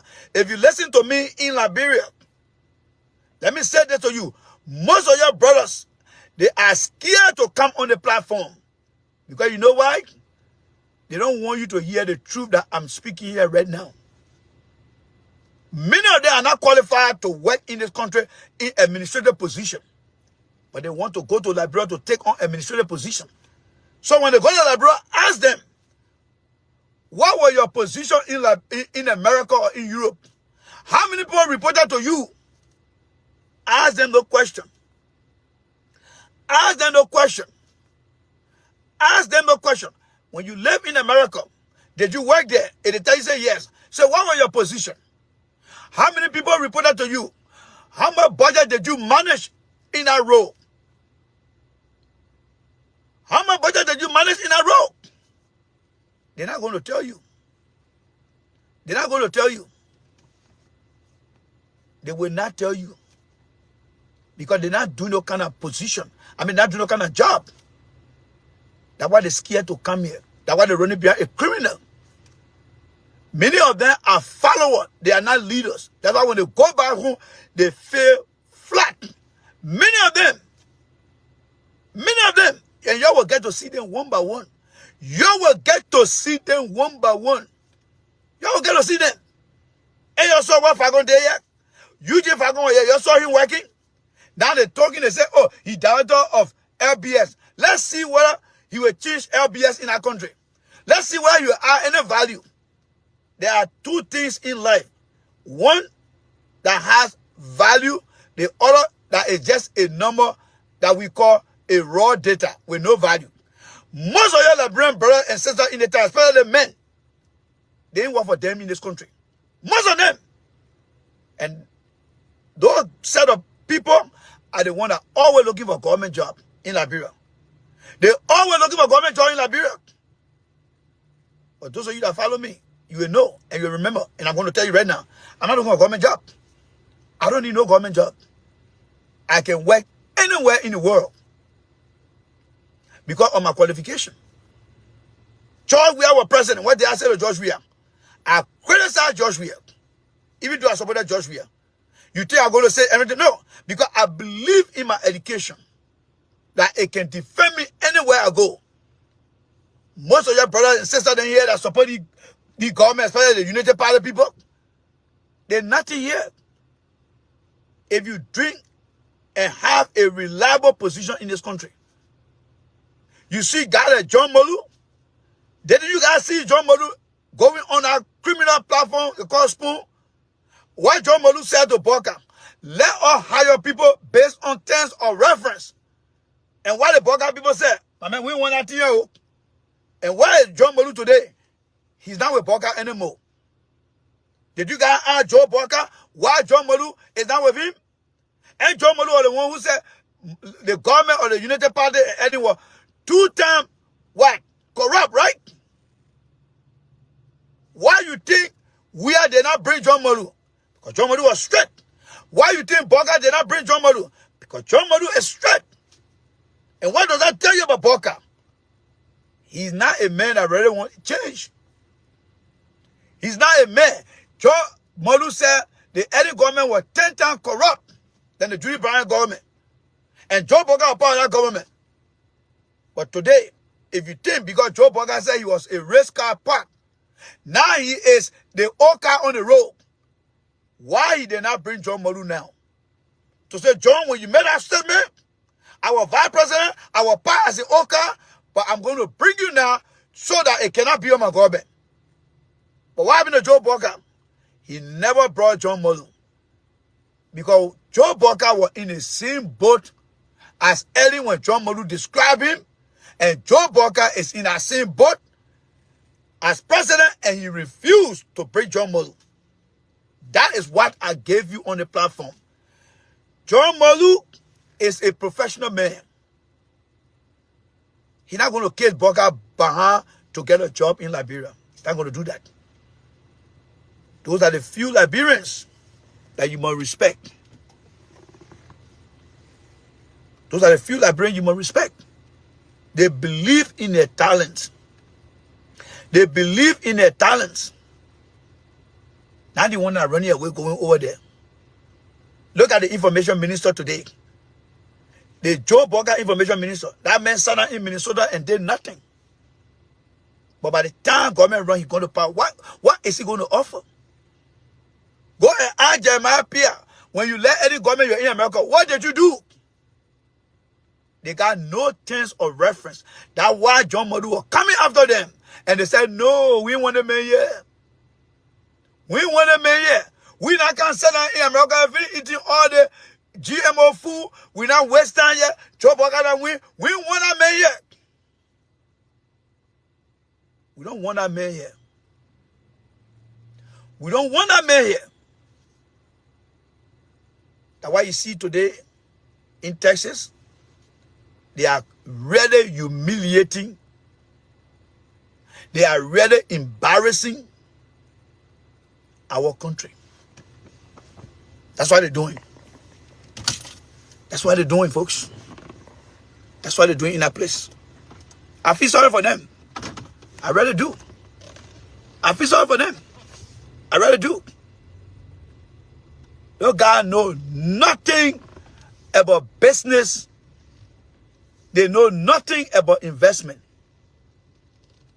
To even call Alexander Cummings to say, you know what, Cummings? Please be our leader here. We don't know it all. To even beg Cummings to say, Cummings here, do you have anybody that we can liaison with to go to that place? They didn't do it. They went by themselves. And what the results say? They are not mentioned on any platform. They are not subject matter expert on any topic. All they're going to do just sit down over there. And then as you can sit down here, how many of you guys ever sat down in an executive business meeting where you discuss the high and lows of the company? How many of you guys? How many of you guys have done it? I do it all the time. Yes, I do it all the time. They call it ELT, Executive Leadership Team. I have done it, and I have done it all the time. I done it all the time. I have done it all the time. Said that in business continuity meeting. I have sat down there before. I participated in it. That's why I'm glad and thankful to God first for giving me that opportunity to sit with people who are tycoon in the business and say, come and learn, my son. Come and learn. So when I see the mistake, some of you use that guy there around here. You're gonna wear, you don't even see nothing. By the time you're gonna just open the place, you go and sit down on the floor and wear all day. You don't want to come here to argue with someone else here. When someone else was going to school in the town here, what you guys were doing around here? Just because of Facebook, you want to sit down, you can't argue with someone else here. You see the time going to work now? You see the time going to work now? You see the time going to work? Some of your brothers already started the clock. Thank God for what he has given me. I'm very grateful to him for that. Where I can go to work and then I can say the next day, oh, I'm working from home today. Okay. I want to bless God for that. But it did not come easy. When you're working for the white man, for him to give you opportunity like that, you may have done exceptionally well. So I'm not saying that here because I dislike Joe Boakai or I dislike Nomli Kanga. No. These people must commit themselves to what they have been elected for. They didn't get the power to come make our country embarrassed here. We are Liberian. We are proud set of people. We say everything in Liberia, almost everything in Liberia is from America.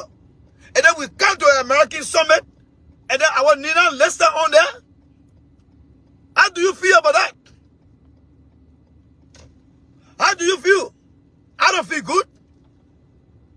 You brought the people here to talk about investment. And the time you're supposed to showcase your country, you're not showcasing your country. And when people come here to come talk, and some of you guys want to bring your party sentiment here, don't bring that crap to me here. I'll tell you guys right now. Don't bring that crap to me here. I'm from the old school. Those are all who came here. We came here based on our ambition. It was not politics that brought me here.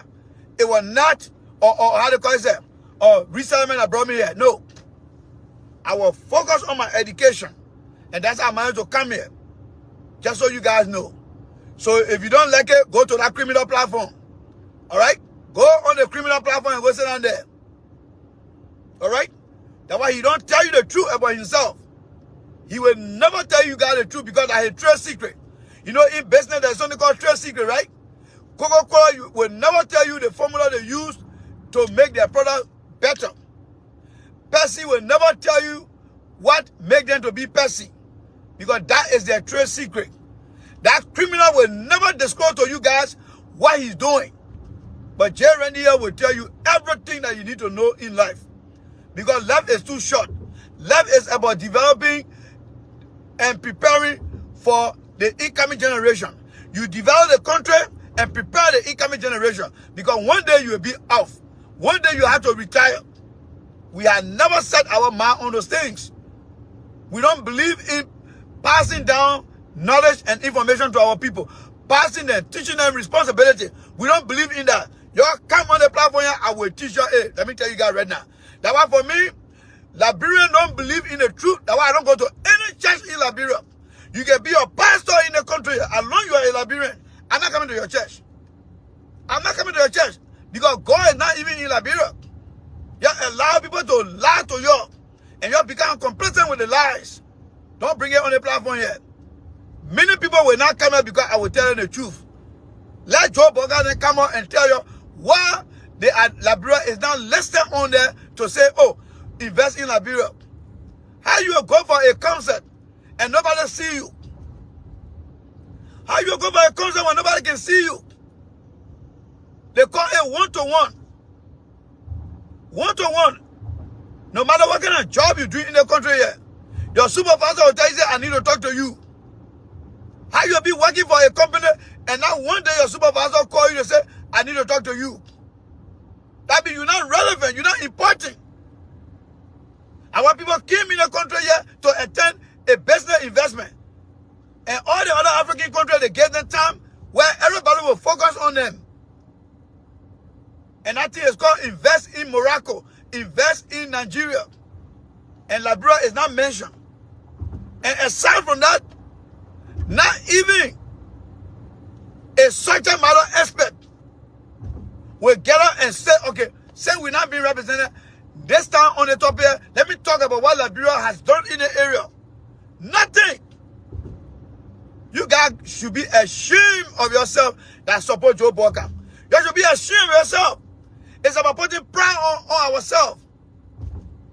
People will be walking all of that investment and not knowing anything about Liberia. Not knowing anything about Liberia. That means Joe Boakai wouldn't went there as a spectator. Alright? He wouldn't went there as a spectator. And I don't give a damn how you feel. The truth can hurt, but it will help you. The truth can help, but it will help you. Your party sentiment will destroy every opportunity that comes your way. Because, y'all bear with me, I'm buffering right now, folks. I'm on my way now to work. I'm passing between dark area. Alright? You need to put pride on yourself, man. Forget about the party sentiment and hold your leader accountable. Hold your leader accountable. They too much party sentiment will not help you. You can hear all day you talk for the party and you walk away from the platform. It's not going to change anything. You're not trying to please your own selfish emotion. But the reality is in Liberia. The reality is in Dallas, Texas. The government is not doing anything better over there. That's it. So sit down here and waste your time. The reality is that nobody knows Liberia. Go on the people's website. Go look at their program agenda. Look at the daily activities. That's why you should carry your argument. Go there. If you are knowledgeable enough, go there and go see how humiliating it is. Joseph Boakai is nothing in that conversation but a mere spectator. A mere spectator. The entire Liberian delegation. Those guys will go, right now those guys they are preparing now to showcase their country. They are brainstorming. They are networking back home. They are asking for more data. Because they want to have a very beautiful conversation when that time comes. But nothing Liberia is doing. Absolutely nothing. They're not going to showcase the country. And you want to come here to argue about what? Argue about what? Y'all take the professional people there and push them by the side. And y'all brought in partisan members there. And nothing they can show. Nothing they can show. Nothing. I ain't give a damn. Y'all tell the truth. This is what we call true democracy on the platform here. I'm not here to enforce people's feelings. I'm not a feeling enforcer. So you come here with a feeling of your business. You don't want to hear the truth hurt. But the truth will also help you too. So you got me to contend with. You can go on all the other platforms then. But that platform you can't hear, you will hear the truth. You will hear the truth. You will hear the truth. Because Liberians have been hiding away from the truth. That platform will tell you the truth. Everything I'm saying here, they are all based on facts. But because Liberians don't love the truth, that's why that country will not develop. Until Liberians begin to accept the truth, that country not going anywhere.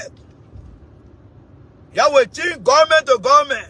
Generation when generation will live. Nothing will change in that country until we begin to accept the truth and say, yes, this person is right. It don't necessarily have to be J. Randy.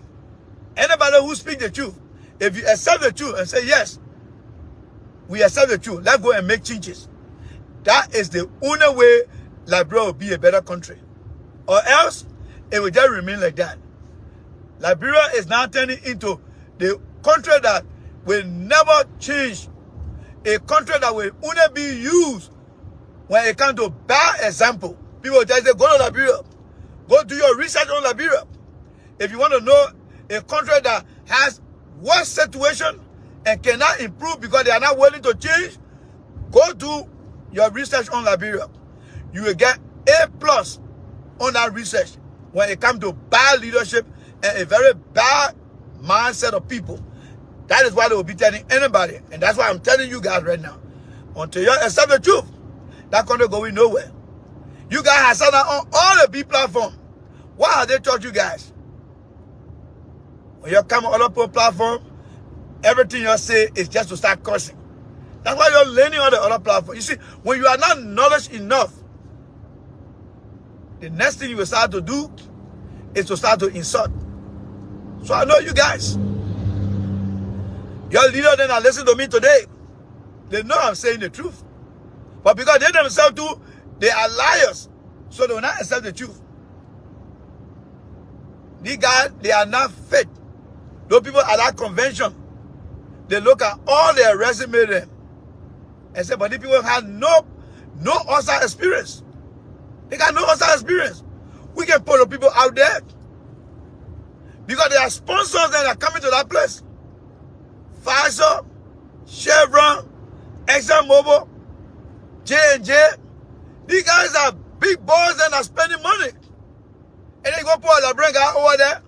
They're going to tell you, oh yeah, Labrador is that day. Listen, what am I talking about? America is a competitive society, people. So the guy did their streamline, and they felt that all the Labrador delegates, they are in no position to speak. So he said, let them many spectators. Let many spectators. There's nothing wrong with being spectator. And that's what happened today.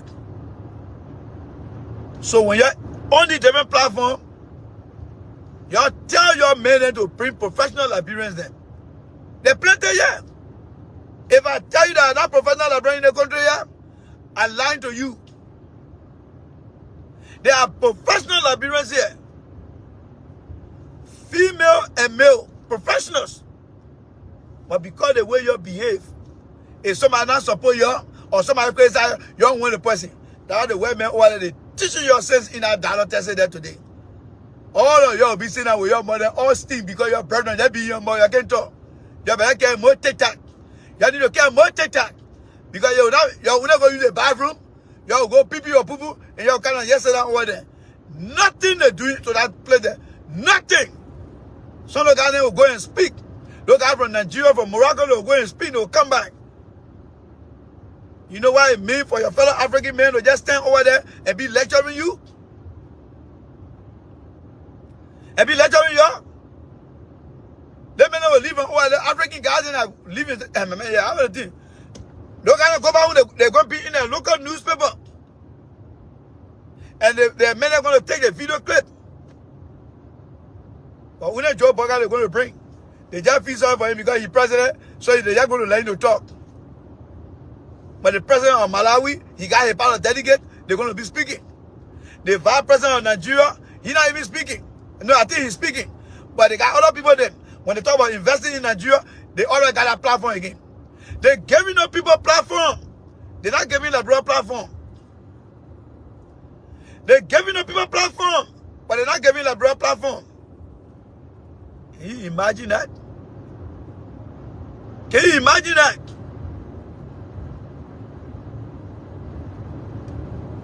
But what do you know, my people?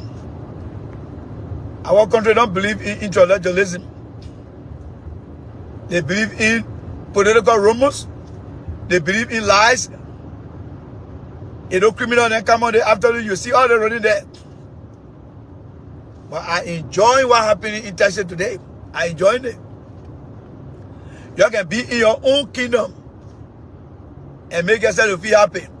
But when you venture and come outside in the real world, you stand no chance. And what happening in Texas right now, you stand no chance. So if you think you're going to please yourself among yourself, you go ahead and continue to do it. You go ahead. Y'all fit out here. You guys don't fit out here. You guys don't fit out here. Yeah, you can go for African Cup of Nations. You can go for Olympic. You can go for the World Cup. Because you don't fit out here. Common business meeting. You don't fit out here. You will just be in yourself there. Like the Gorilla Kingdom. Like the Gorilla Kingdom. I will tell you guys the truth. You like it, you like it, at your business. But I'm glad that I'm not in that country that I'm making no progress right now. I just feel sorry for the people who want to leave, but they cannot leave. But for you guys who are rejecting and refusing the truth because of partisanship and ignorance, you're on your own. Your own children will tell you in the future that you made a terrible mistake. And some of you guys will live long. One of my prayers to God, all of you that are supporting the wrong, y'all will live long, beyond 100 years, so y'all can see the thing that we are talking that you're rejecting. Y'all will live it, and y'all will even be begging God. Y'all will be begging God to take your life. But God will keep you down in the country here. Some of you guys will be 105 years old. Y'all will still be living. And y'all will see why y'all defending today to be the wrong. And y'all will even hold yourself like that to kill yourself. Stronger than invisible hand, just take your hand from on your toe and put it down. Say, no, you still got more time to live. So I pray to God, many of you guys will live long. Y'all will see the Liberia you're destroying today. Y'all will see the result. Y'all will live to see it. Y'all will live to see it. Yes, y'all will live to see it. Y'all will live to see it. Y'all want to hear the truth. Y'all will see the truth. If you don't want to hear the truth, y'all will live to see the truth. Right now, I'm telling you the truth. Y'all don't want to hear it. But guess what? God will make you to live long so you can see the truth. Some of you guys will be 110 years old. People will be asking you about, when will you die? God will say that I'm not dying right now. God will say that I'm not dying right now. He will keep you in that country there.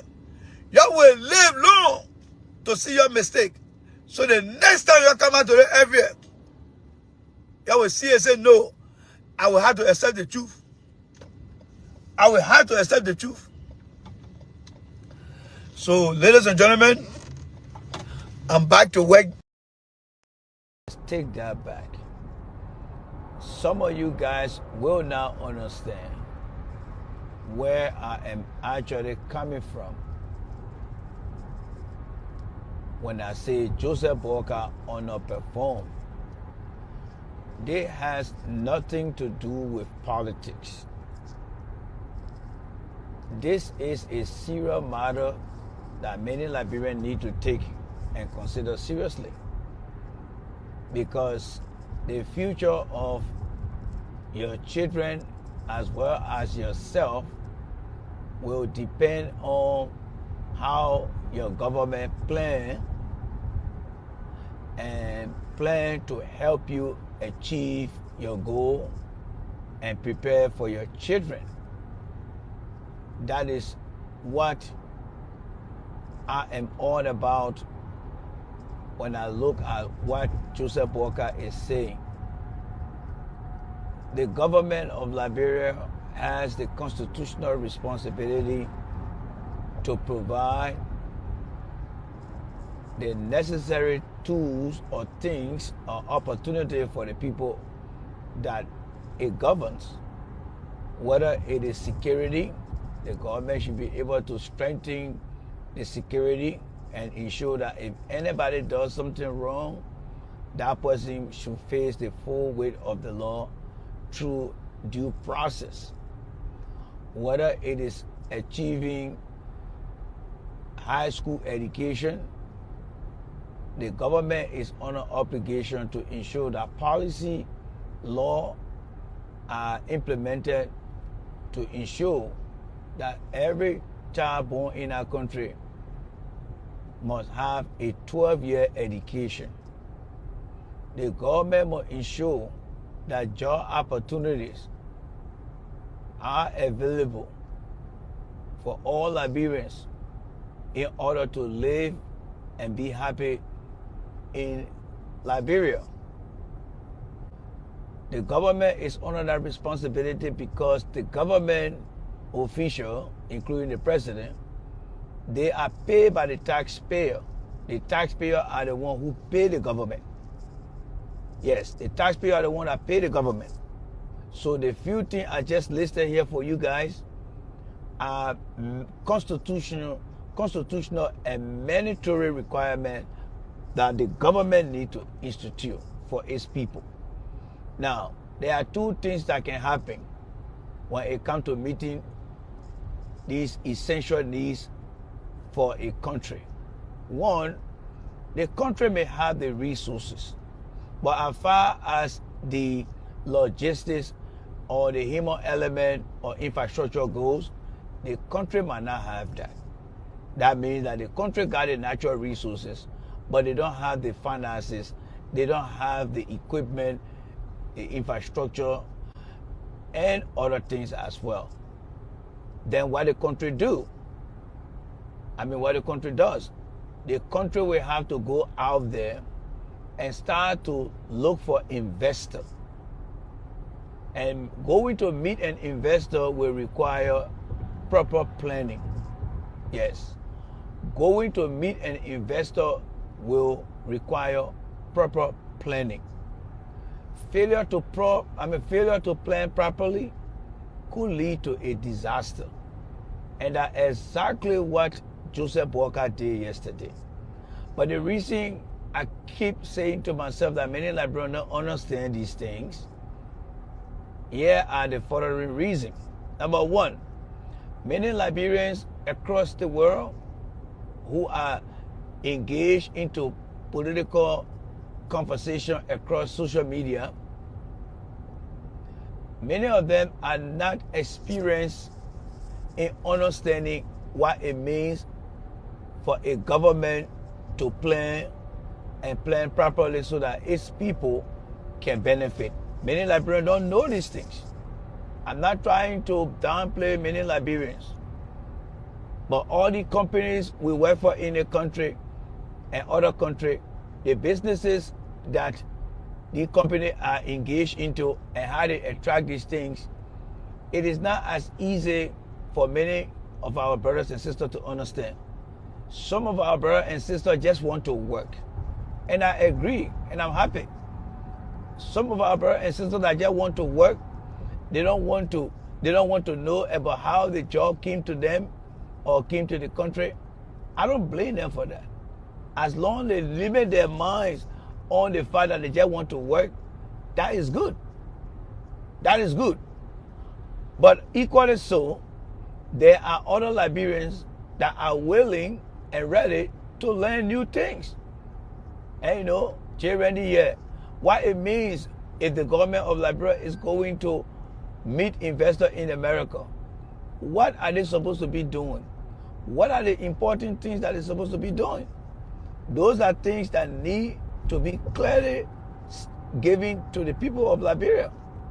Are interested in knowing those things.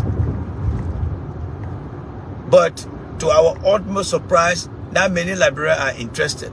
And that is why the country we live in is one of the best countries on the face of the planet.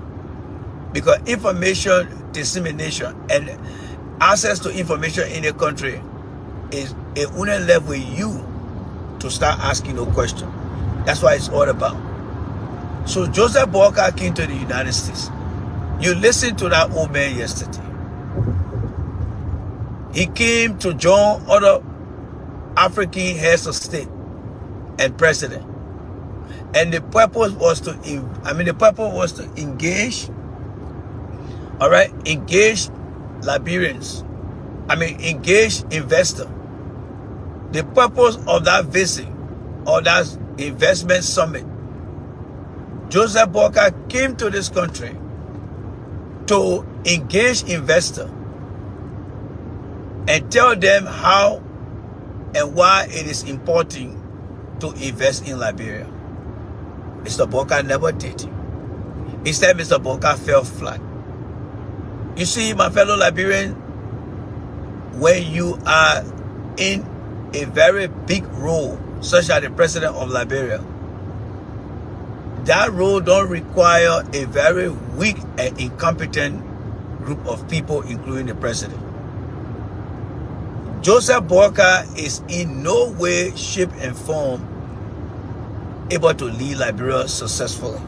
I got to see that yesterday. The old man has no experience. I'm telling you, he had no experience. Now, here are a few things that I would like to share with you guys because I'm getting very closer to home now. Here are a few things I would like to share. All right? One, in order to get investors interested in your country, yesterday, Joseph Boakai should have spoken about the stability of our political climate. All right? The stability of our political climate. That is what Joseph Boakai should have spoken about as number one. Because investors want to come to a country where there is some form of stability as far as the political climate goes. Right? Now, Joseph Boakai should have assured the investor that his government has done everything possible or will do everything possible to ensure the stability of his government for the period of time. And then Joseph Boakai should have also referenced the political climate of stability that existed during early 12 years along with him and also George Weah 6 years. Once you do that, you give the investor a level of comfort. Say, yes, I believe that there is some sort of political climate in the country. 12 years plus 6 years, 18 years of political stability in the country, yes. Then after that, Joe Boakai can look at economic growth. Economic growth. The next thing Joe Boakai should look at also too has to do with, since he and Ellie left power, George Weah came, how has the job growth in the country in terms of bringing in investor? Talk about Asada Mattel. Talk about B Mountain. And let the man know that, let the investor know that there have been some level of economic improvement in the country. Investment in the country. We got Asada Mattel, we got B Mountain, we have the Firestone, and rubber company, and any other company in the country. Joseph Boakai should also mention that as well. That is the economic growth. The third thing Joe Boakai should talk about too was incentive. Incentive. Business incentive. Do a research of the West African region and see what kind of taxes, tariff, or regulation the country there are putting on foreign investor and company. Then you tell them, say, look, we are willing to do everything possible as far as investment how do you call it? Investment strategy. Not investment strategy, investment regulations. All right? As far as investment regulation goes, we are willing, but in the form of some type of incentive. All right? Business incentive, investment incentive. And tell these people, all right? You see, we are not willing to educate ourselves. Many of us just want to entertain ourselves. And if we continue to entertain ourselves, we will continue to be in the back of the line of many African countries. Because right now, the supporter of Joe Boakai say, oh, the old man did well. The old man did well. But I can guarantee you, as the old man leave this country, whether next week, it will be difficult for investors to come to the country because the old man did not sell things right to the people. He never talked about the stability of the political climate in Liberia. He never talked about economic growth. He never talked about investment incentive. All right? He never talked about investment incentive. infrastructure. He never talked about infrastructure in a way that will show an incremental improvement in the country. For example, he and Ellen did well by putting in place some road and bridges in the country. Good. Now, look at WIA and see what WIA has done as far as WIA connectivities to the road and transportation sector. Talk about that. And then guarantee the people and say, look, I am going to do more in terms of expanding what my predecessor has done. Then the investor will get to see, say, oh yeah, so before they met Kaya, there was another president here who did extremely well. And you know, for example, Joe Boakai could say, Joe, we are paid one-way lane, I'm going to pay two-way lane. That will assure the investor, all right, that how they call it, so please forgive that noise, I'm coming off the exit now. So coming off the exit, there are warning signs that will be cautioning you, all right? There are warning signs that will be cautioning you to slow down, all right? Yes, there are warning signs that will be cautioning you to slow down. All right, so I'm done with that, all right? So there was nothing Joe Boakai did as far as, you know, describing the infrastructure of our country.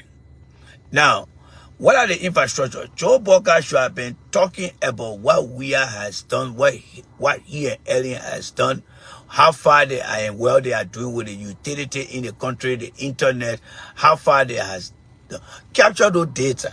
Don't see those data as some type of opposition. No, because the people you're dealing with, they ain't got no time for opposition. They want to come and do business, take some money, put it in their pocket, and give some to your people there. So whether that's sedition or that ANC people, they don't care about that. So negotiating with them, you don't just say things out of the blue like that. And that's what Joe Boakai did. That's what he did. He never protected the country. He never. All right, infrastructure, you talk about incremental infrastructure. Whatever we did, whatever he and Ellen did, talk about those gains, what they have made, and say, we are going to do more. All right? Because the concession you're going to sign with this company will also add on to the existing infrastructure. Joe Boakai never did. Now, as far as the workforce, do we have a workforce? Yes, we have people in the country that are working. So what do? You talk about the workforce. Why it is true that we don't have the expert workforce on the ground, you don't allow the diaspora expertise and say, look, in this country, we have workforce of different category, all right? However, we do have experts, subject matter Liberians abroad that will also help in solving some of this problem, all right? You talk about that. The next thing you also want to talk about too is the legal action of things, all right? Do we have we been engaged with any company in terms of legal activities? Well, if there is something there, you can talk about it. But if it's not there, you don't talk about it. You can talk about it on the surface, but not in detail. The reason for talking that is to give the investor assurance that if anything goes wrong, you will legally protect them as well. You will legally protect them. But you see, my fellow Liberians, people are not discussing the thing on the platform because they don't understand business plan. The government of Liberia coming to this investment, yeah, what they say there? They said U.S. and Africa Investment Summit. That business. That is business. So right now when I ask you this question, do you think Joseph Boakai and his team brought in their business plan? Because the government must have a business plan. Because they're coming to deal with people who are in the business sector. So they should be able to have their business plan to be able to discuss with the people. There is something we call have a pitch, P-R-T-C-H, have a pitch deck ready. Have a pitch deck ready. In the business world, when they tell you, say, do you have your pitch deck ready? Your pitch deck ready is a visual presentation of how things should be that detail your business plan. Do you guys have it? Do you guys hear your brother and sister talking about it there on their platform? No. And that's why Joseph Boakai and his team did not do so well. But anyway, that's Liberia, you know. That's our country. And you know, that's why we are with the way we are. Make no mistake. Don't look too far. Everything I'm saying here, just take them and look at your country. But in time to come, the reference I want to give you, it has to do with 6 months from now. 6 months from now, hitting around October, November. All right? 6 months from now, maybe let me say from August. All right? 6 months from now, you will start to see new headlines talking about investment going to Malawi, investment going to Togo. Because we're not ready yet. We're not ready. Joe Boakai and his team were never prepared. Nobody prepared them. Nobody. Nobody prepared those guys. Everything we do, people got to prepare us. You going to play football. Don't you have a coach to coach you to play the game? Of course you do. When you're going to take an exam, don't you have your teacher that prepare you to take the exam? Yes. When you go into court, don't you have a lawyer that prepare you to go do your thing? Yes. When you go into work, don't you have people that prepare you through orientation? Yes. So what is wrong with Joe Boakai and his team coming to meet investor and no business strategy is there to say, oh, let me help you guys, prepare you guys how to work with the investor then, what to say and what not to say. Your friend there on the different platform don't know these things because these guys are not educated to these things. I keep telling you guys, but you will never believe it. You will get to see it. I'm telling you guys, these guys don't know nothing about running government. All these guys you see on your different Facebook platform, they doing nothing equivalent to helping you guys to understand what it means. All right? How many of them understand business continuity plan? If you are to go to Liberia right now, let's say, for example, you're taking a trip. What is your trip when it comes to your trip business continuity plan? Do you know why your car have a spare tire? Your car have a spare tire because of your trip continuity. What is continuity? It's a process that will continue to make you to achieve your journey or your goal. Business continuity plan. Let's say, for example, you're running a business, right? And then you got one dynamo. Let me use the real Liberian word, dynamo. You got one dynamo. That is, you got one generator. And that generator use maybe like 10 gallons a day due to the fuel consumption. It uses almost 10 gallons a day. But that generator has so many moving parts. Whether it is the bell, the different fuel equipment that support the generation function, right? What if that generator misfire and you go and check it out and say, oh, my man, yeah, the fuel container that support the generator, it breaks down. And then you ask the guy, but when was going to fix the thing? I mean, how long will it take to fix? Well, chief, it's going to take 1 day to fix it. But here's the problem. We ain't got no equipment right to fix it. What? Yes, we don't have no equipment to fix it. You mean we don't have no spare part? No, we got no spare part. How long will it take without a spare part? Well, we're looking at 2-3 weeks. But the business will do that.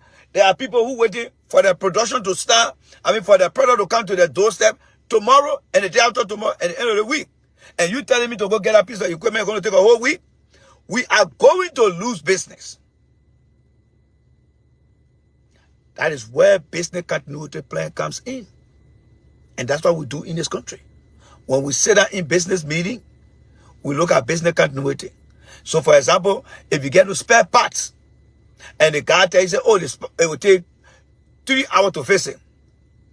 You go right in the maintenance shop, you get a new equipment, and you fix it. Your trip, let's say you're driving on one of the longest highway in this country, or anywhere you live. Think about the longest highway. How do you maintain your trip continuity? By having a spare tire in the back of your car. So when you have a punch tire on the road, and then your children say, oh, Daddy, when are we going to get over there? Are you going to tell your children, say, oh, there's no spare tire in the back of the car? We wouldn't have been riding on the 4 tires. I just called for help. People said they'll be here in 3 hours time. You never plan for a proper trip. Everything that we see today, it was done in the past. People made mistakes.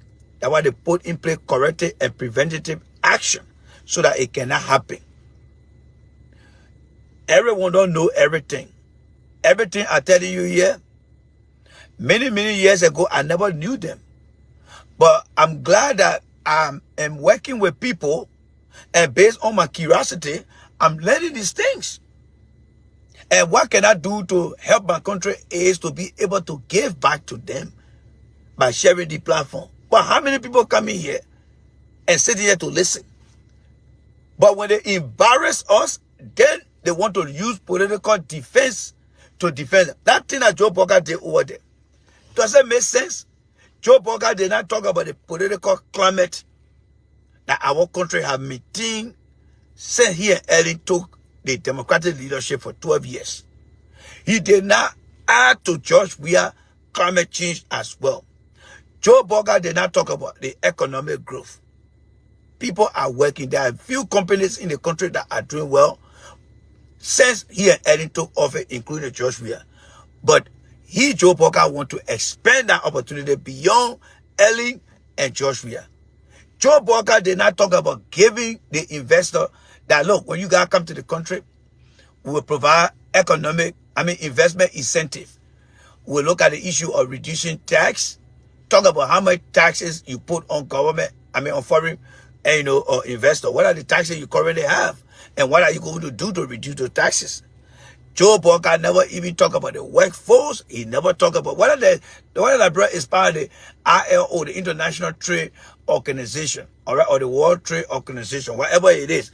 Joe Boakai did not talk about it and say, look, we are connected with the war, or we have some partnership with the World Trade Organization.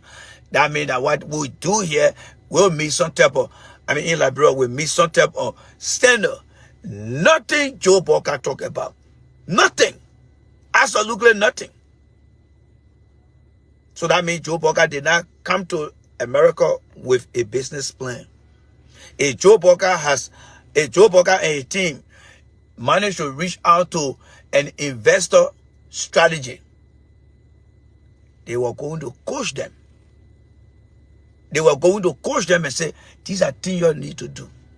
If Joe Boakai has some of us as a consultant, which we would never do, we would have said, Joe Boakai, what is the nature of that investment summit? Oh, we're going to attract people to come to the country. Well, we got a long way to go. Let's try to get few subject matter expertise on investment. Let them be able to help you guys, coach you guys. People can be anywhere in the world. They can be in Australia, they can be in America, they can be in Europe. Do the Zoom call, do the team call. Say, hey guys, we see all the sponsors will coming from Mr. Boakai. When you go to that summit, here are the things you need to talk about. Focus on the stable political climate. You need to tell the investor that your country for the last 18 years have maintained a stable political climate, and your government is going to ensure that continue. Right? You got it? Yes. Then the next thing you need to look at economic growth. You don't want to put a country, your country, and they say, oh, nothing there. So talk about what you and Ellen did to create an opportunity for economic growth in terms of job. And look at what President Mr. Weah has done, your predecessor. Don't see it in the eyes of politics. The investor don't care about politics. All they want is stable climate and predictability. That's all they want. So forget about politics. Only focus on the positive things. All right? Because at the end of the day, whatever you can bring to that country, it will add to your next political campaign. So this time around, you got to start a better pill by saying the good things to the people out there. They don't know your politics. They don't care to know, and they don't want to know. Nobody coach these guys. Joe Boakai went over there and started to say things here and there. here and there and make no sense. But my brother and sister, many of your talk show hosts, some of your brother there who your child with, they don't know these things. People that I know personally, and you know also, will be able to tell you what J. Randy is saying makes sense. For example, Mr. Cummings can come here and even say more than what I'm saying here, because he is from that background. He will say, in addition to what J. Randy said, let me add more to it. So when God comes sitting down here, he will say, yeah, Randy making some sense. But look at the other people them that have no OSA experience. All the guys you saw yesterday saying that with Joe Boakai, what type of domestic OSA experience they brought to Joe Boakai government? When I say domestic OSA experience, how many of them you saw on that Joe Boakai team and that are in the government today that work in the private sector in Liberia? And as far as I'm working in the private sector in Liberia. That's what I mean domestic OSA experience. How many of them work for any company in our country and they serve as supervisor, manager, director, executive, vice president for operation or for administration? How many of them come with that kind of experience working for a local company in Liberia? None. So what you think they bring into the table as far as value going? You see, Joe Boakai brought those stack of guys in, but none of them have value. For everything you do, there must be a value added to what you do. There must be a value added to what you do. All right? You can get a bunch of clothes in your house. What value does it add for you that own that clothes? If you can wear them and you can take it, or they have value. But if you have all the clothes there, they can't fit you. They either small for you or they big for you. They got no value. And that's what Joe Boakai did. The people that Joe Boakai bro, they got no value. They got no value. But again, that bro will not understand these things. That bro will not understand these things. Somebody say, but Randy, how come the guys on other platforms are not discussing these things? Very good question, Nathan. One, they are ignorant to these things. Like brother man say, why you don't know is bigger than you. Two, they don't have past experience in working with these things. And the third reason is political. Most of these guys are looking for government job. So they will not want to say things that will embarrass the government. And you know what will happen? They know that people will be pointing at them and say, you see that guy, while you were talking about us, we didn't do well. But you know their end game is for them to go and get a job and only benefit themselves and forget about the rest of the people that are watching them on their platform. That is their end game. And it has been happening from town to town, from town to town, from town to town, from town to town. That's how they've been. If you look at all the Liberians in America and other places that have gone to Liberia, they only come and talk about things that benefit them. Now, out of 10 of the talk show hosts, they will never tell the government or a politician the truth because their intent is different, and that is to get a job. You see, for those of us who feel for Liberia, who think that you're supposed to know the right thing, we are doing it because ethically, we are being trained academically and professionally to stand for the right thing, to make sure that people understand. Because at the end of the day, we all will not be in a position forever. Once upon a time, you and I were baby, and people who were making decisions for us, we came and grew up as men and women today. We see the result of what they did when we were picking and passing around. It did nothing better for us. That's why when opportunity presents itself, everybody want to rush to leave that country. Because the people who came in the forefront, they were only about themselves. So what do? To who saw the mistake? We have to put in place preventive and corrective action. We put in place the preventive, the corrective, and preventive action in order to make sure that the next generation, the beginning that passing around today, that when they become men and women on their own with some level of understanding, coupled with education, and they see things, they say, oh, so that what the guy was doing when they were here, be better ahead of us. Yes. But guess what? It's not going to be that way. Because the question you ask, many of the guys today on the different platform, especially the one that used to see talking against George Weah back in the days, you don't see them anymore again. They're going to go into government. So those are the reasons. Most of our brothers and sisters in this country, I'm not trying to undermine them, but the one that I want to highlight, they know too much. They're running the platform. They are not making sense. The way Joe Boakai behaved, a CNN was registered in Liberia to operate and part of our political process. CNN will be calling on experts and say, tell me, Joe Boakai went for an investment summit. Let's play the video and tell us whether Joe Boakai really presented Liberia and represented Liberia before the investor. And what you think Joe Boakai did not do that he should have done. Then the expert will come and say, Joe Boakai should have done this, he should have done that, he should have done this. That way you'll be educating the audience and say, oh yes. And that way you'll be challenging Joe Boakai next time. Next time when Joe Boakai going anywhere, you say, gentlemen, are we sure we got things right this time? How sure are we? Do we have a third-party opinion? That means when the women say all eyes are dotted, all T's are crossed, that will be something that Joe Boakai will look into.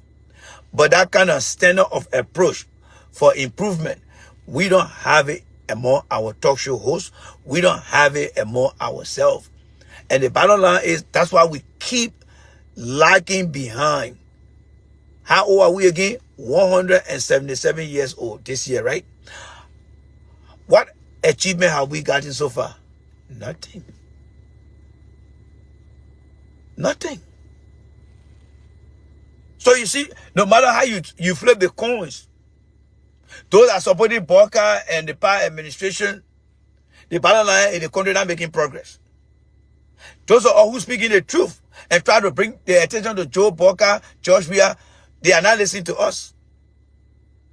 And the country going nowhere. So they say when two elephants fight, the grass suffer. That is right there. The people who provide constructive criticism, government official and the supporter rejecting it. The people who are supporting the government and the official, they too are not helping. In the end, the country going nowhere. It's just like somebody say, +2 - 2 = 0. You got a +2, but the other 2 is a minus and equal to 0. So that what happened mathematically in our country. Those of you who supporting the government wrongdoing, you are the +2 or the -2. Those are all who are providing constructive criticism, we are the +2 or the -2.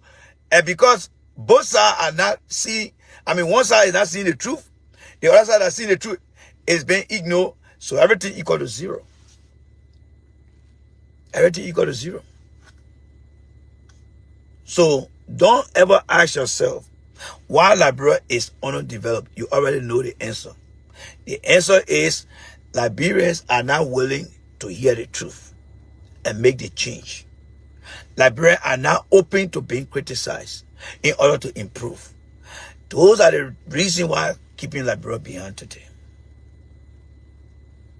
You know why a football player will perform on the field? Because the coach on the sideline telling him, my man, yes, if you don't perform well, I will take you off the field.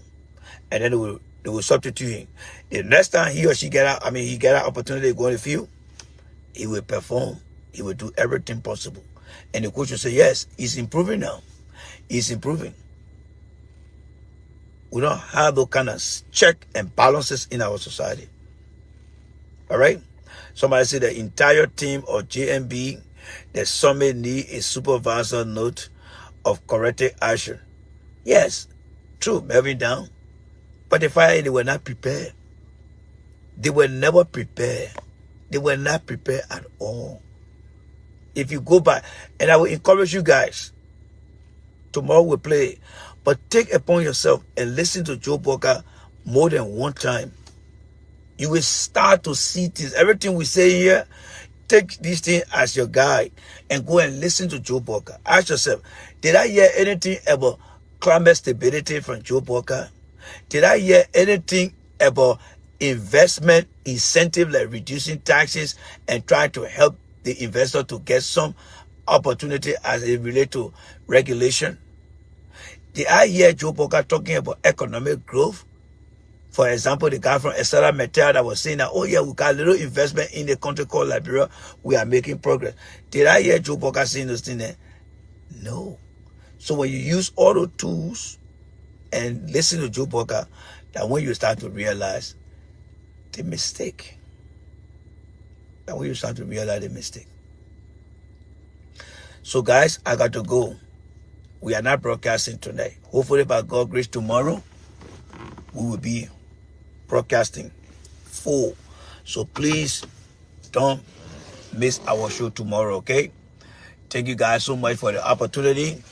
Jay Rennie is here. I just need to get out of the car and get in my house to go find something to eat. But that's your country there, you know. That's your country. That's how the country has been for all the years. And perhaps that's how it will be until who know what. But our people are not willing. But I will say this. I will firmly and strongly say to you before I sign off right now, don't be surprised if you see or read in the paper in the future between now to the end of this year or early next year that investors from other places are going to Malawi and all the other countries that participated in the war. I mean, not in the war, in our summit, that investment summit. Keep your eyes on the country. Follow them. In the next 3 to 6 months, you will start to hear some things like investor going to visit the country.